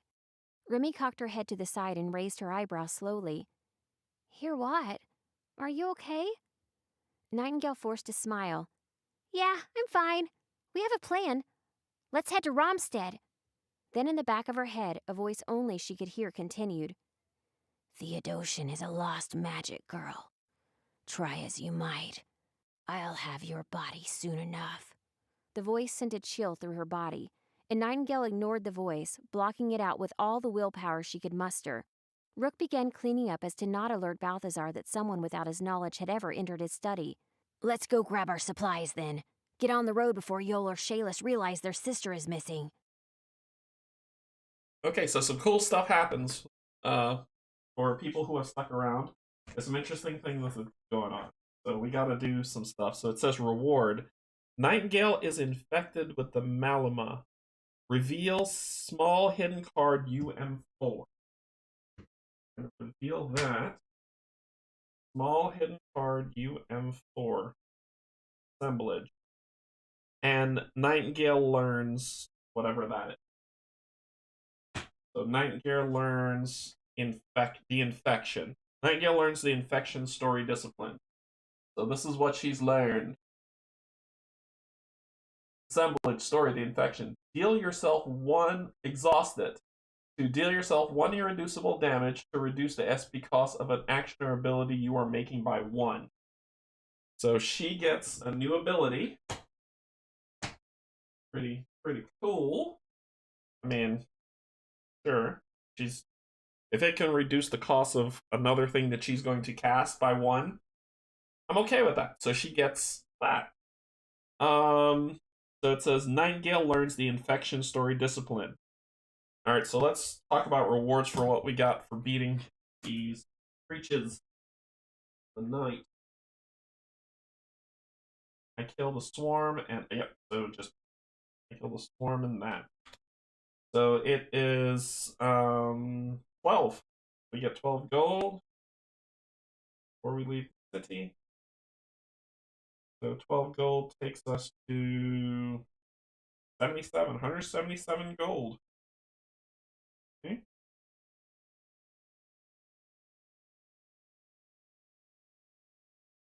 And that is the rewards portion of the story. Then it says continue to leaving the city of Alenia 71. So let's go to that. Leaving the city of Alenia 71. That is 4 minutes long, so let's have some fun with 4 minutes. Leaving the city of Alenia. Nightingale pulled her hood a little lower. Her attempt at anonymity was somewhat spoiled by her horns, which poked from holes in the top of the hood. Her family wasn't the only one that had been granted horns by the advancement, but they were some of the most publicly known in Alenia. The sooner they were out of the city, the happier she would be. Rook too was concealed in a traveling cloak, so much as someone his size even could be hidden. There's Remy and Zeke, just off the road there, he said. Nightingale followed his gesture out the city gates and into the thick forest just outside the city. Zeke was harder to spot, but Remy hadn't even bothered to hide. The white feathers under her wings almost glowed in the rising moon, making her impossible to miss. You think the guards will give us trouble? She kept her voice at a harsh whisper. Only if they notice you. Most probably served at least a little time in the castle, so they could recognize you. Just keep your head down and I'll do the talking. Right! Nightingale followed behind Rook, putting him between herself and the guards as best she could. While it was possible that Yol might forget about her completely and wouldn't even notice she was gone, Nightingale figured that it was just as likely that her parasite would spontaneously get bored of her and leave Middara behind. She wouldn't bank on either one. The city gates were open tonight, as they always were when the city was at peace. Even so, there was very little traffic on the road just now. The constant stream of trade carts and carriages ended when the sun went down. As most sensible traders knew the perils of night travel, a pair of armed soldiers emerged from the guardhouse as they approached, their armor clinked beneath city colors. Both had heavy crossbows, though only one actually carried it. "Little late to be leaving the city, isn't it?" Nightingale stood still on Rook's other side, only listening to the female officer. Her voice was suspicious, though heavily laced with boredom. Rook nodded. "Not later than we've traveled before. The forest has no dangers my sister and I can't handle." Nightingale kept her eyes down as Rook recited the lies they had practiced. If Yule wanted to come looking for them, they didn't want to leave an easy trail for him to follow. "Indeed." The officer walked around past Rook, looking Nightingale up and down. Nightingale didn't recognize the officer. She had undergone some striking features during her advancement that wouldn't have easily been forgotten. Mercifully, though, the officer didn't seem to recognize her either. "You're both armed and," she nudged at the heavy packs they wore, "apparently well prepared." She stopped right in front of Nightingale, watching her face as she asked, "There aren't stolen goods in those packs you're wearing, are there?" Nightingale didn't flinch. While she supposed that technically they had borrowed some of their camping supplies from her father's stockpile, she had no doubt he would have happily allowed her to take them if he'd been there to ask. "No, ma'am," Rook answered, his voice level. "Has there been a problem with theft in the city lately?" She stared a moment longer into Nightingale's face, then finally turned away. "No." She sounded almost reluctant. Thanks to the vigilance of the constabulary, she lifted a clipboard that had been hanging from her belt, proffering it towards Rook. "I'm going to need you both to sign this. You'll see there's a place for your destination and when you expect to return." "We understand." Rook took the clipboard, scribbling down their lie. He passed it to her, and Nightingale signed with a fake name. The best part of living in a world without Earth's technology was the fact that there would be no database to search. The guard took her clipboard back, glanced at their responses, then stepped out of the way. "Safe travel," she waved, and the other guard turned to walk away. "Don't get into trouble. The Alenia City Watch doesn't rescue lost tourists." Rook waved respectfully. "We won't, thank you." They hurried through the open gate before the guards decided to change their minds. Zeke and Remy waved at them from beyond the city gates. The two had left before them to make their departure less suspicious. "We were worried they weren't going to let you out," Zeke said as he lit a fresh cigarette. Rook shrugged. "Either they didn't recognize us, or they aren't looking for night yet. I think it's a good thing we didn't wait to leave, even if it does mean we have to walk in the dark."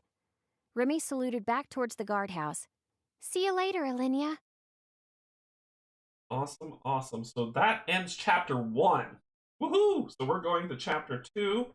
Let's show some artwork before we go. So we're leaving the city of Alenia, headed to Ramstad. And what's cool is that you get this really awesome map. So if you look at the top, you see the city of Alenia, then you see some footsteps with an X going to Ramstad. You get a nice little view of the surrounding area as you go by, and then we've got some more art on this side starting chapter 2. So, like we've got another problem coming up in chapter 2, buddies to run into. So we start chapter 2, arriving in Ramstad.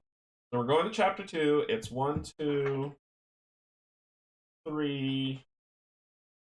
It's 1, 2, 3 pages. Well, 2.5. And then finding an inn is 1, 2 pages.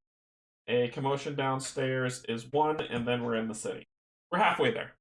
All right, so we finished chapter 1. We're going into chapter 2. We go all the way back out chapter 2. And we're doing arriving at Ramstad. This is 13 minutes. So it looks like we've got, let me go back one. We've got 13 minutes, 10 minutes, and 4 minutes. So we've got 27 minutes left of stuff, of content. So here we go. Fun time, fun time. Arriving at Ramstead. "So what is this Ramstead like exactly?" Nightingale's voice sounded from ahead of them, bubbling with new energy after a night's rest. Despite how little experience they all had with Midaran wilderness, they'd made it most of the way to Ramstead without incident.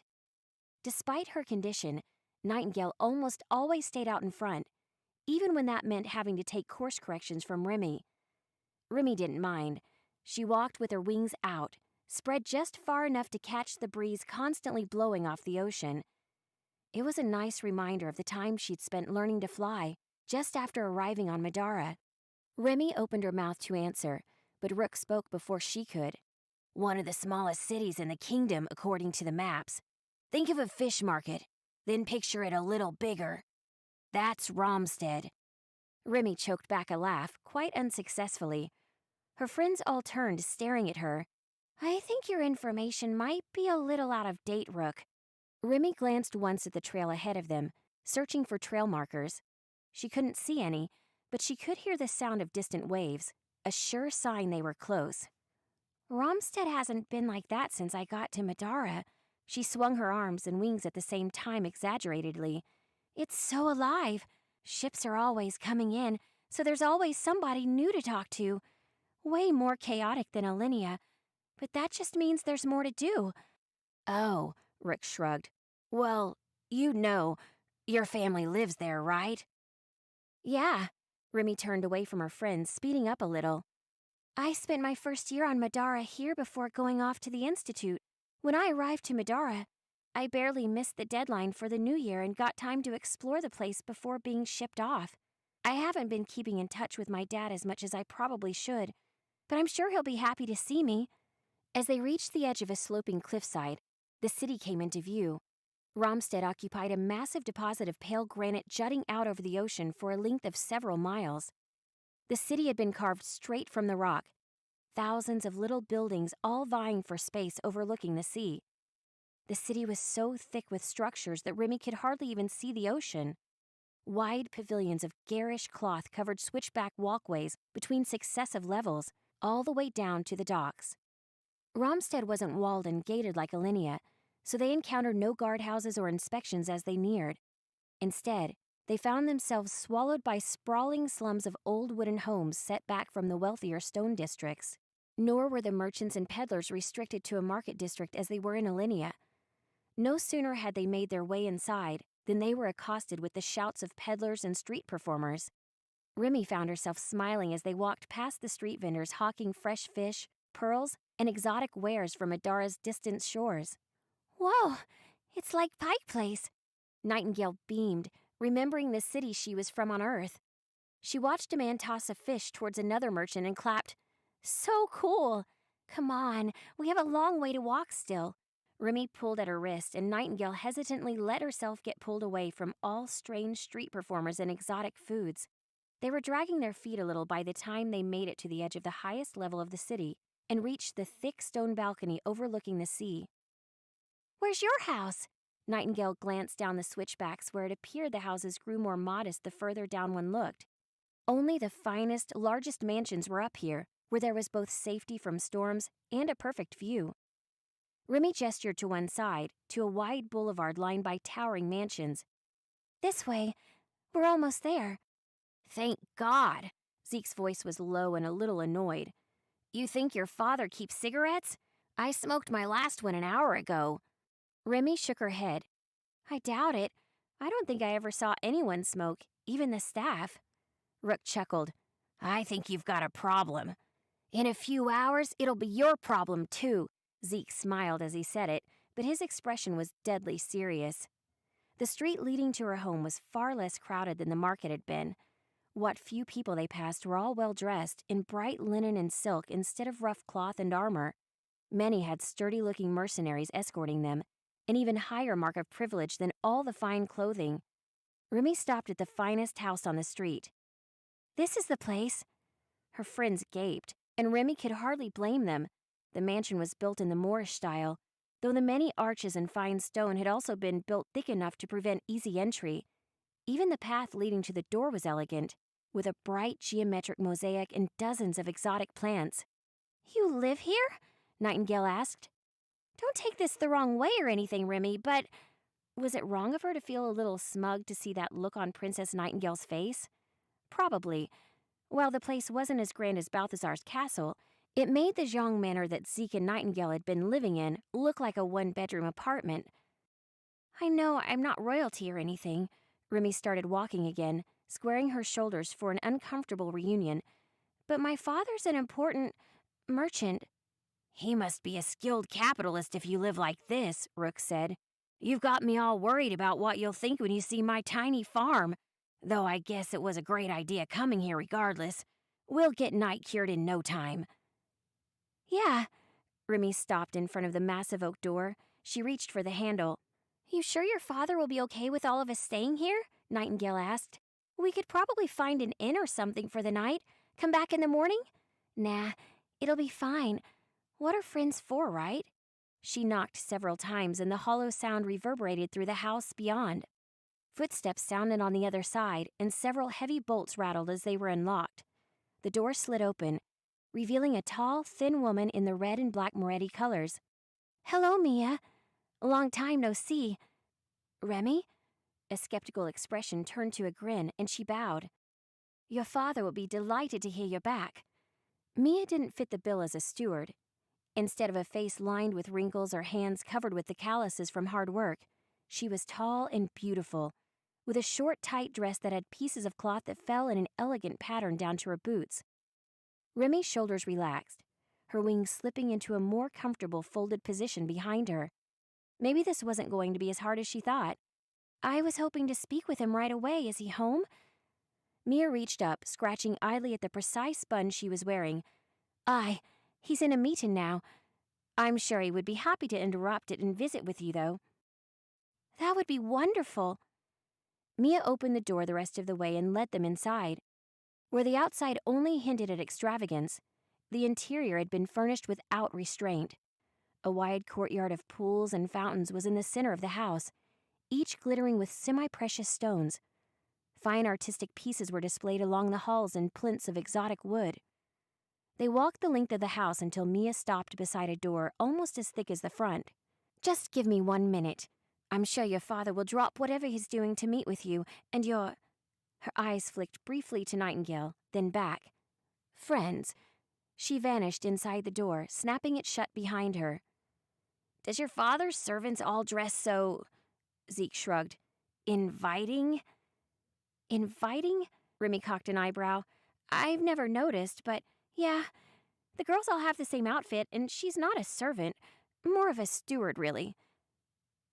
Never noticed? Wow. Okay. Zeke patted at his pockets and then dropped his arms. I really need a smoke. Not in here, you don't, Remy snapped. Zeke sighed and the door opened again. Mia stepped out, followed by a pair of men so large they scarcely fit out the door. Remy didn't know them by name, but she could easily recognize her father's mercenaries for what they were. She looked back, trying to be reassuring as her friends stared. Remy felt relieved as the mercenaries hurried away down the hall, taking their armor and enchanted-looking weapons with them. Go on in, Mia nodded respectfully to the open door. He's waiting. Thank you, Mia. Remy strode past the steward into her father's open study, followed closely by her friends. Compared to the huge windows and flowing light in the rest of the house, her father's study was gloomy. She had to pause for a second to let her eyes adjust. The fire crackled against one wall, though metal shutters covered much of it and only let through a few flickers of the light. Soft carpet muffled their steps, leading the way to a ring of comfortable-looking leather sofas. Her father was waiting in an armchair, arms folded. Annoyance turned to joy as he looked up and met her eyes. Remy, I had no idea you'd returned.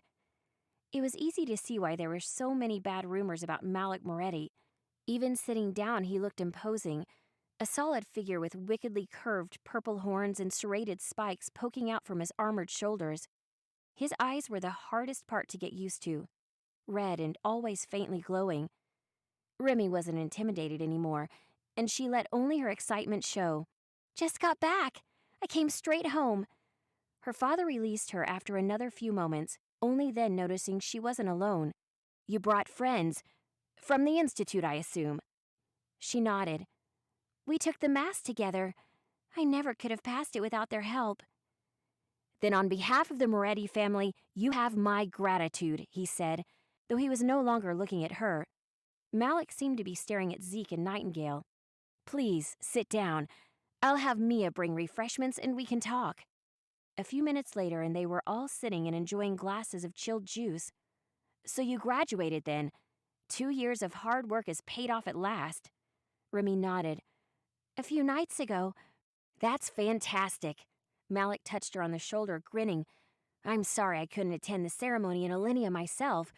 He looked sidelong at Nightingale, quick enough that Remy almost missed it. I'll have to find you an appropriate gift to commemorate the occasion. I'm grateful, but... She took a deep breath. What I really need is information. See, my friend Nightingale here got into some trouble, and we're looking for information about Theodosian magic. If you could direct us to someone who can use the magic, that'd be great. But even if all you had were a book or an acquaintance who could tell us about it, that would be helpful too. Malik's expression darkened as he stared openly at Nightingale. Princess Nightingale Arson? Nightingale seemed confused by Malik's tone. Yes, sir? Did the king send you? He rose suddenly from his chair, stepping between Nightingale and the shelf of ledgers. I assure you, I've obeyed his injunctions in every respect. You'll find a royal inquiry to be an absolute waste of our time. Remy cleared her throat loudly, rising too. Nightingale's my friend. She hasn't come for any sort of inquiry. I'm sure she knows as little about what you're talking about as I do. Malik seemed to relax. Is that true, Princess? Nightingale grinned widely. The king doesn't tell me shit, Mr. Moretti. We just came because Remy said you might be able to help. I see. He sat back down, then looked back towards Nightingale with a smile. Not very ladylike, are you? I imagine your father wouldn't be pleased with you using that kind of language. Nightingale just shrugged and took another sip from the juice she'd been given. Then Malik continued with a laugh. Please excuse me then. So you needed help finding information about Theodosian magic, wasn't it? Yeah, Remy said. That won't be too hard, will it? Malik looked thoughtful. I have an informant who might have what you need, but it will take time, a few days at least. That shouldn't be a problem. Remy turned towards the single small window that faced the central courtyard. Unlike many of the others, this one was made of stained glass, protecting the privacy of those inside while still permitting a little light in. We've got enough rooms for my friends, right? Malik thought for a moment, and then sighed. I'm sorry, Remy, but that won't be possible. He looked past her again, directly at Nightingale. You've been here too long already. If news that any princess of Alinea slept under my roof ever reached Balthazar, it would be trouble for all of us. Balthazar already despises me more than any of you know, and he would see this as a personal affront. He turned the other way, towards where Zeke slouched in another of the comfortable armchairs. You're Zeke Jong, right? I'm sure your cousin would be happy to accommodate you while you're in the city. Grace? Zeke said with a start. We'll see. In either case, thanks for your time. They rose, leaving half-eaten snacks where they'd been sitting. Remy glared back at her father in frustration. At least send us a letter or whatever when you figure out something about Theodosian. Of course. Malik hugged his daughter and talked to her in private briefly before seeing the group off. Okay, so that finished up. So we arrived at Armistad, and we talked to Malik Moretti, which is who this is in this picture. And he sounds like he can get us some information, but it needs a couple days, and we're going to go see about finding a place to sleep, maybe with Grace, which is Zeke's cousin, I believe. Okay, we're entering the home stretch. So we've got finding an inn, which is 2 pages, and then one more page. So not much left. Let's get to it. So finding an inn.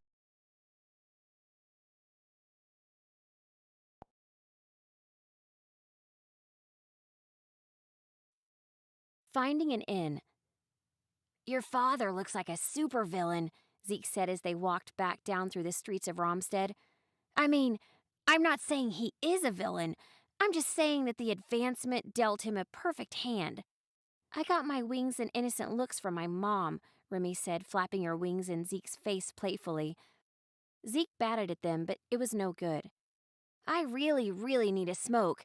Let's just find somewhere to go quickly. Sorry we couldn't stay at my place, Remy muttered sheepishly. Nightingale patted her on the back. It's no big deal. Your father has a nice place, but we'd probably have been cooped up in there till he got the information we needed anyway. Maybe this way we can spend a few days enjoying the city first."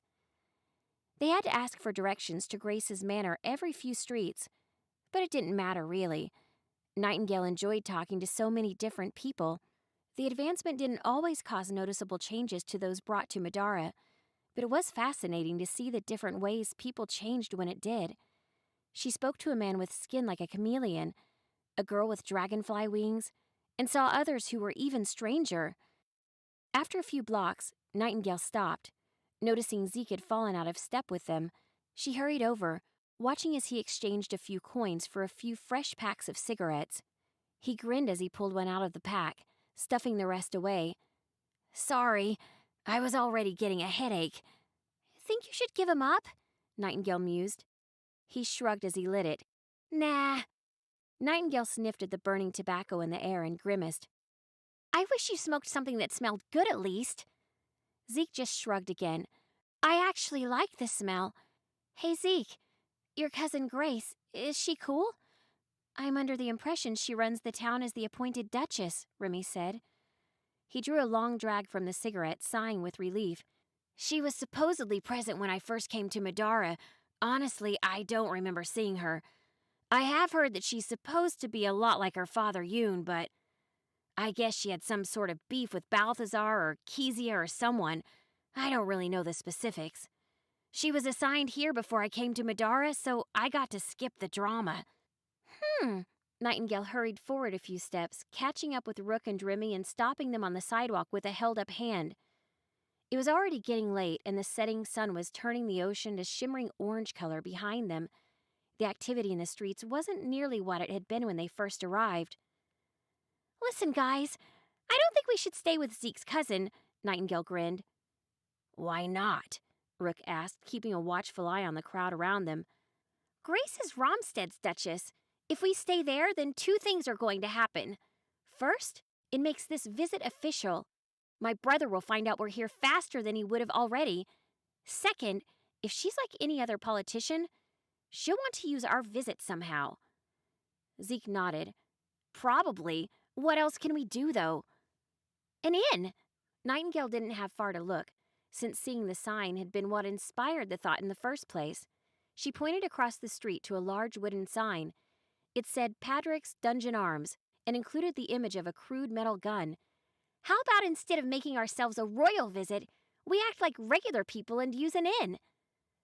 Rook squinted at the sign. "Beds, tats, grog, and guns? At least we won't have to go very far if we need anything." "I'm in," Zeke said. "Sounds like they're having fun in there." Remy leaned in and Nightingale paused to listen.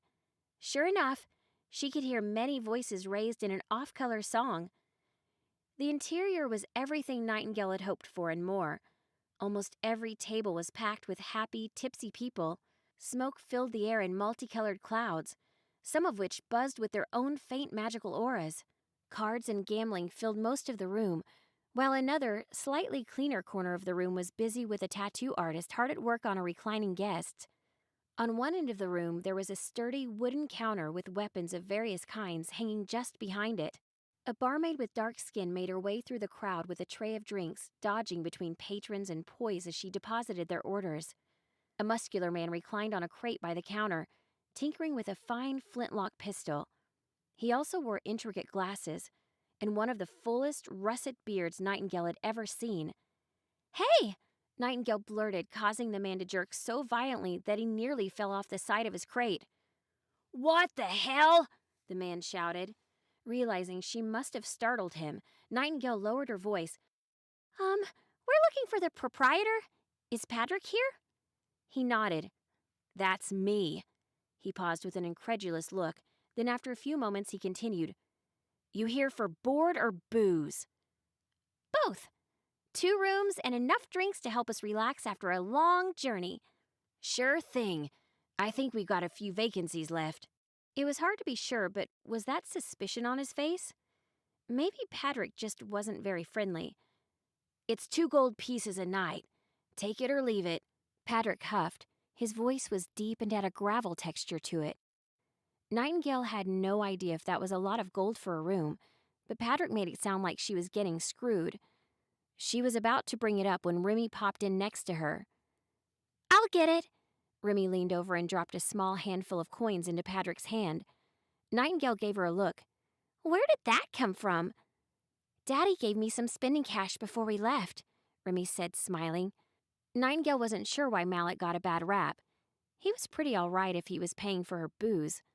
She searched for an open space for them all, but could only find a few seats at the bar. If we're going to be proper adventurers, we should at least have a few drinks. I'll pass.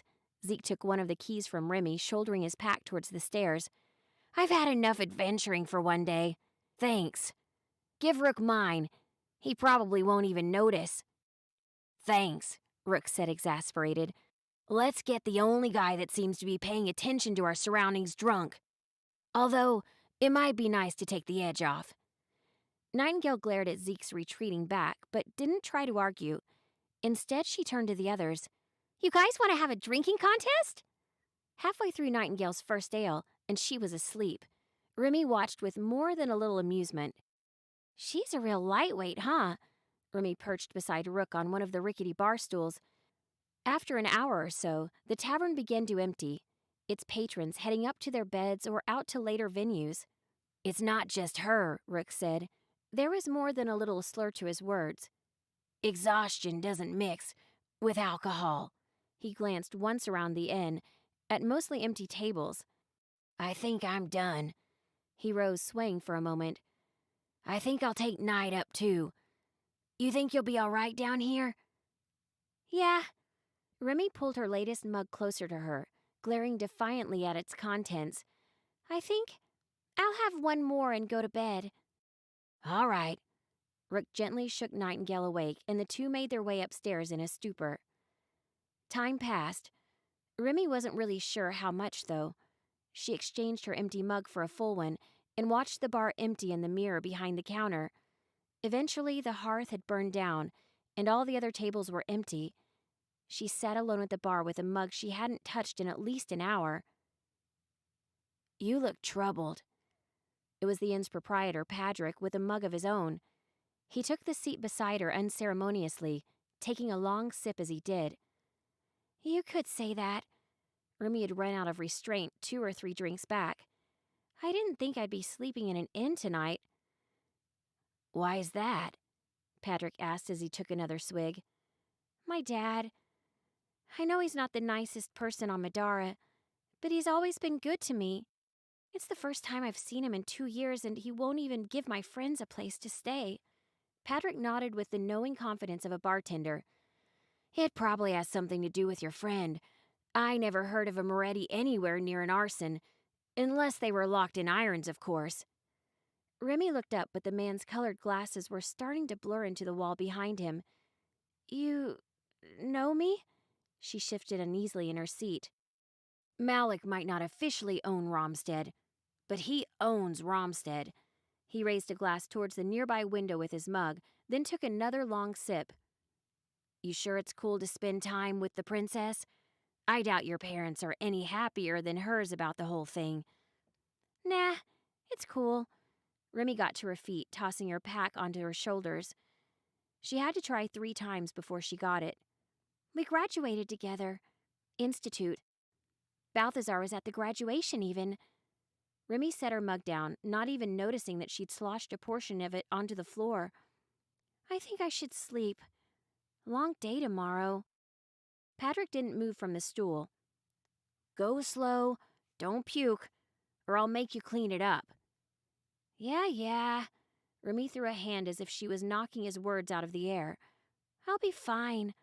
Plus, you couldn't make me clean it up. My dad owns the city, remember? I'd send his goons after you. She gave him a toothy grin and a lazy wink. Then she lifted her finger up in the shape of a gun. Pew, pew! She slurred and added a fake recoil to her fingers. Remy stumbled away, making her way upstairs. Patrick watched her leave, frowning at her comment. Okay, so commotion downstairs is where we are. On the home stretch! And there's something that we need to do. So, let's see what happens. So we are going to a commotion downstairs, which is just 4 minutes to close it off. A commotion downstairs. Despite last night's act, Rook was neither drunk nor particularly tired. The advancement had granted him an incredible fortitude. So when he heard the sound of breaking glass and shouting through the floor, he was up and awake almost instantly. He hefted his weapon, then kicked Zeke's cot with one foot. Zeke woke on the third kick and spasmed, shoving violently at the empty air. He looked as though he were about to shout at Rook for waking him, until he heard the screaming. Rook couldn't make out the words, though the hostility was plain enough. They snuck out into the hall, Rook moving far quieter than anyone his size should be able to. Nightingale was already waiting there, crouching by the stairs with a weapon in her hand. Once they were out and onto the landing, voices from downstairs carried clearly, "Damn it, Patrick! I thought you cared about this city. About me." Rook didn't recognize her voice, though her fury was impossible to miss. Nightingale feigned a tactical SWAT hand movement that made no sense to Rook and then crawled closer to the stairs. Rook simply nodded and followed her with Zeke behind him. Together they snuck closer, Nightingale at the lead as they tried to get a better view. "I do, Aisling," Patrick said, sounding more than a little defensive. "Why do you think I've been helping you all this time? You never would have learned where that damn artifact was if I hadn't." "Then why are you bailing on me?" the girl responded. Something heavy smashed with the sound of splintering wood. "You think I'm safer doing this on my own?" By then, Rook had made it far enough down the stairs that he could glance over the banister at the speakers. Patrick had his back to the bar, surrounded by debris. Broken bottles, a shattered chair, and an ocean of playing cards made the floor by his boots almost disappear. The woman facing Patrick was nearly as tall as Patrick himself, with long red pigtails and clothes all of tight white fabric. She had a bandage over one eye, and the other was wild with frenzied emotion. "Aisling, listen." Patrick had his hands in front of him defensively and wasn't reaching for a weapon. "There's a better way. But if we resort to the same techniques..." A board squeaked under Nightingale's feet, and she swore under her breath. Aisling's head snapped around at the sound. "Who the hell are you?" She sounded even angrier than she had been a moment earlier. "You know what? I don't care." She kicked the nearest table leg so sharply that it splintered, sending the whole thing crashing down in front of her. "Forget it, Patrick. You've obviously got your hands full with the inn or whatever. If you ever grow a goddamn backbone, you know where to find me." "Aisling, wait," Patrick called after her. She ignored him, vanishing out the door and into the early morning light.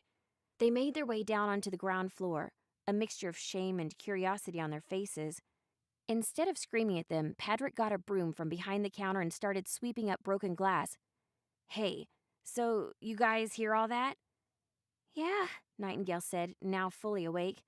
"Pretty much." Patrick leaned back on the counter, sighing deeply. Look, you guys keep your mouths shut, and you can stay tomorrow for free." "Keep our mouths shut about what?"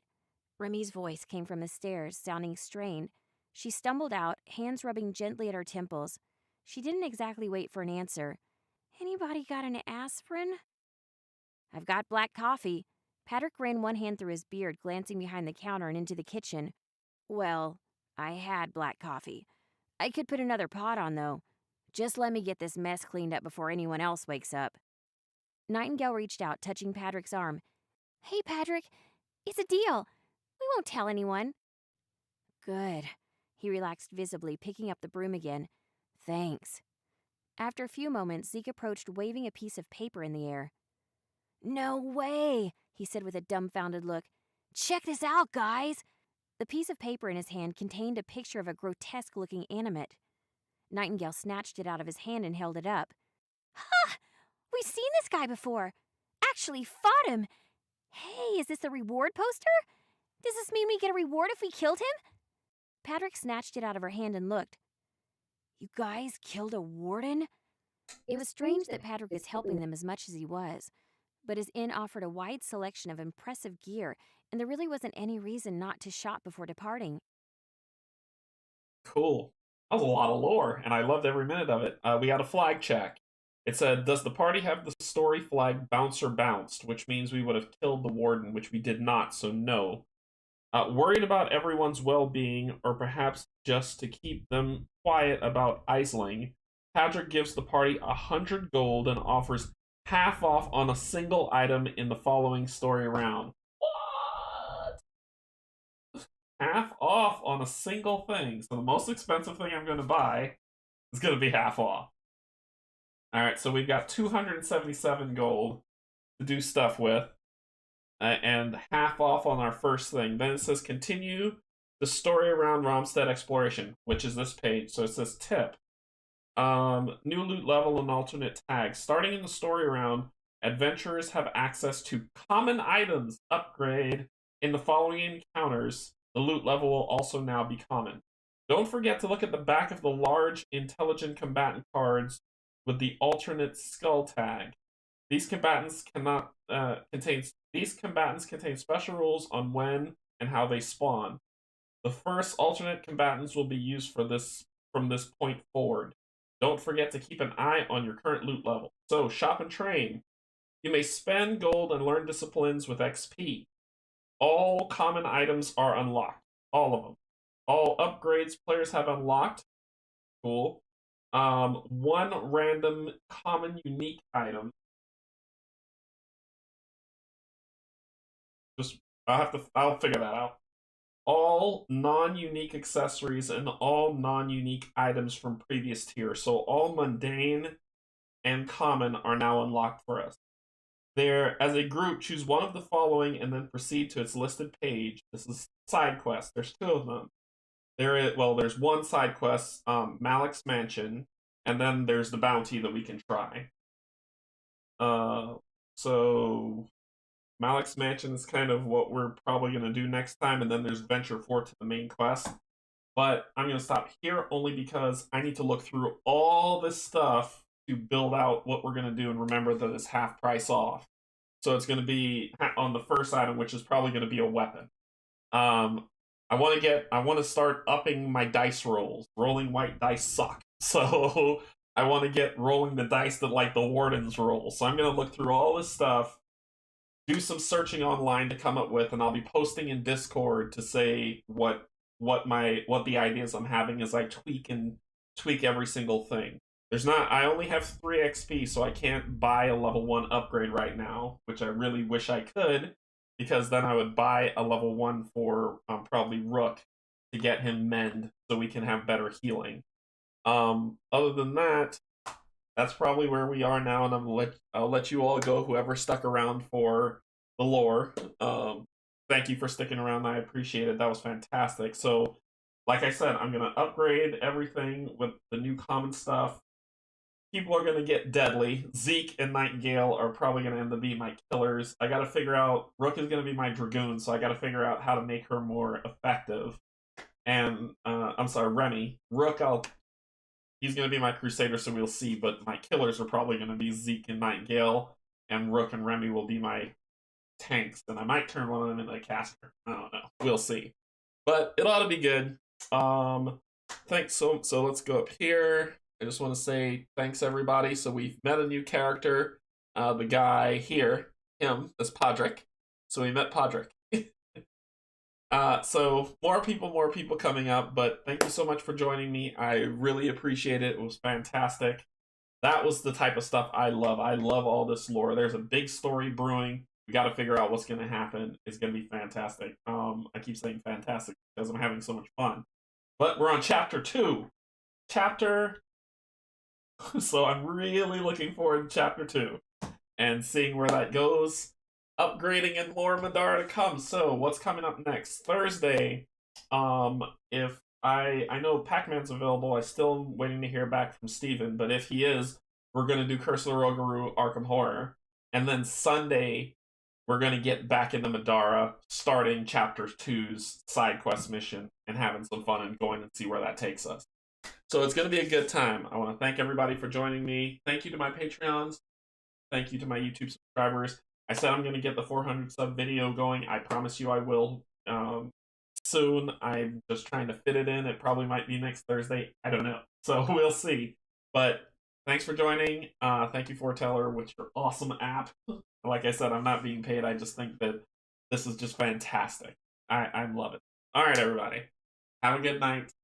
Have a good morning, evening, afternoon or night, I guess, or morning, wherever you are in the world. And I appreciate you so much. Take care. Insert comment here. See you later. Bye bye.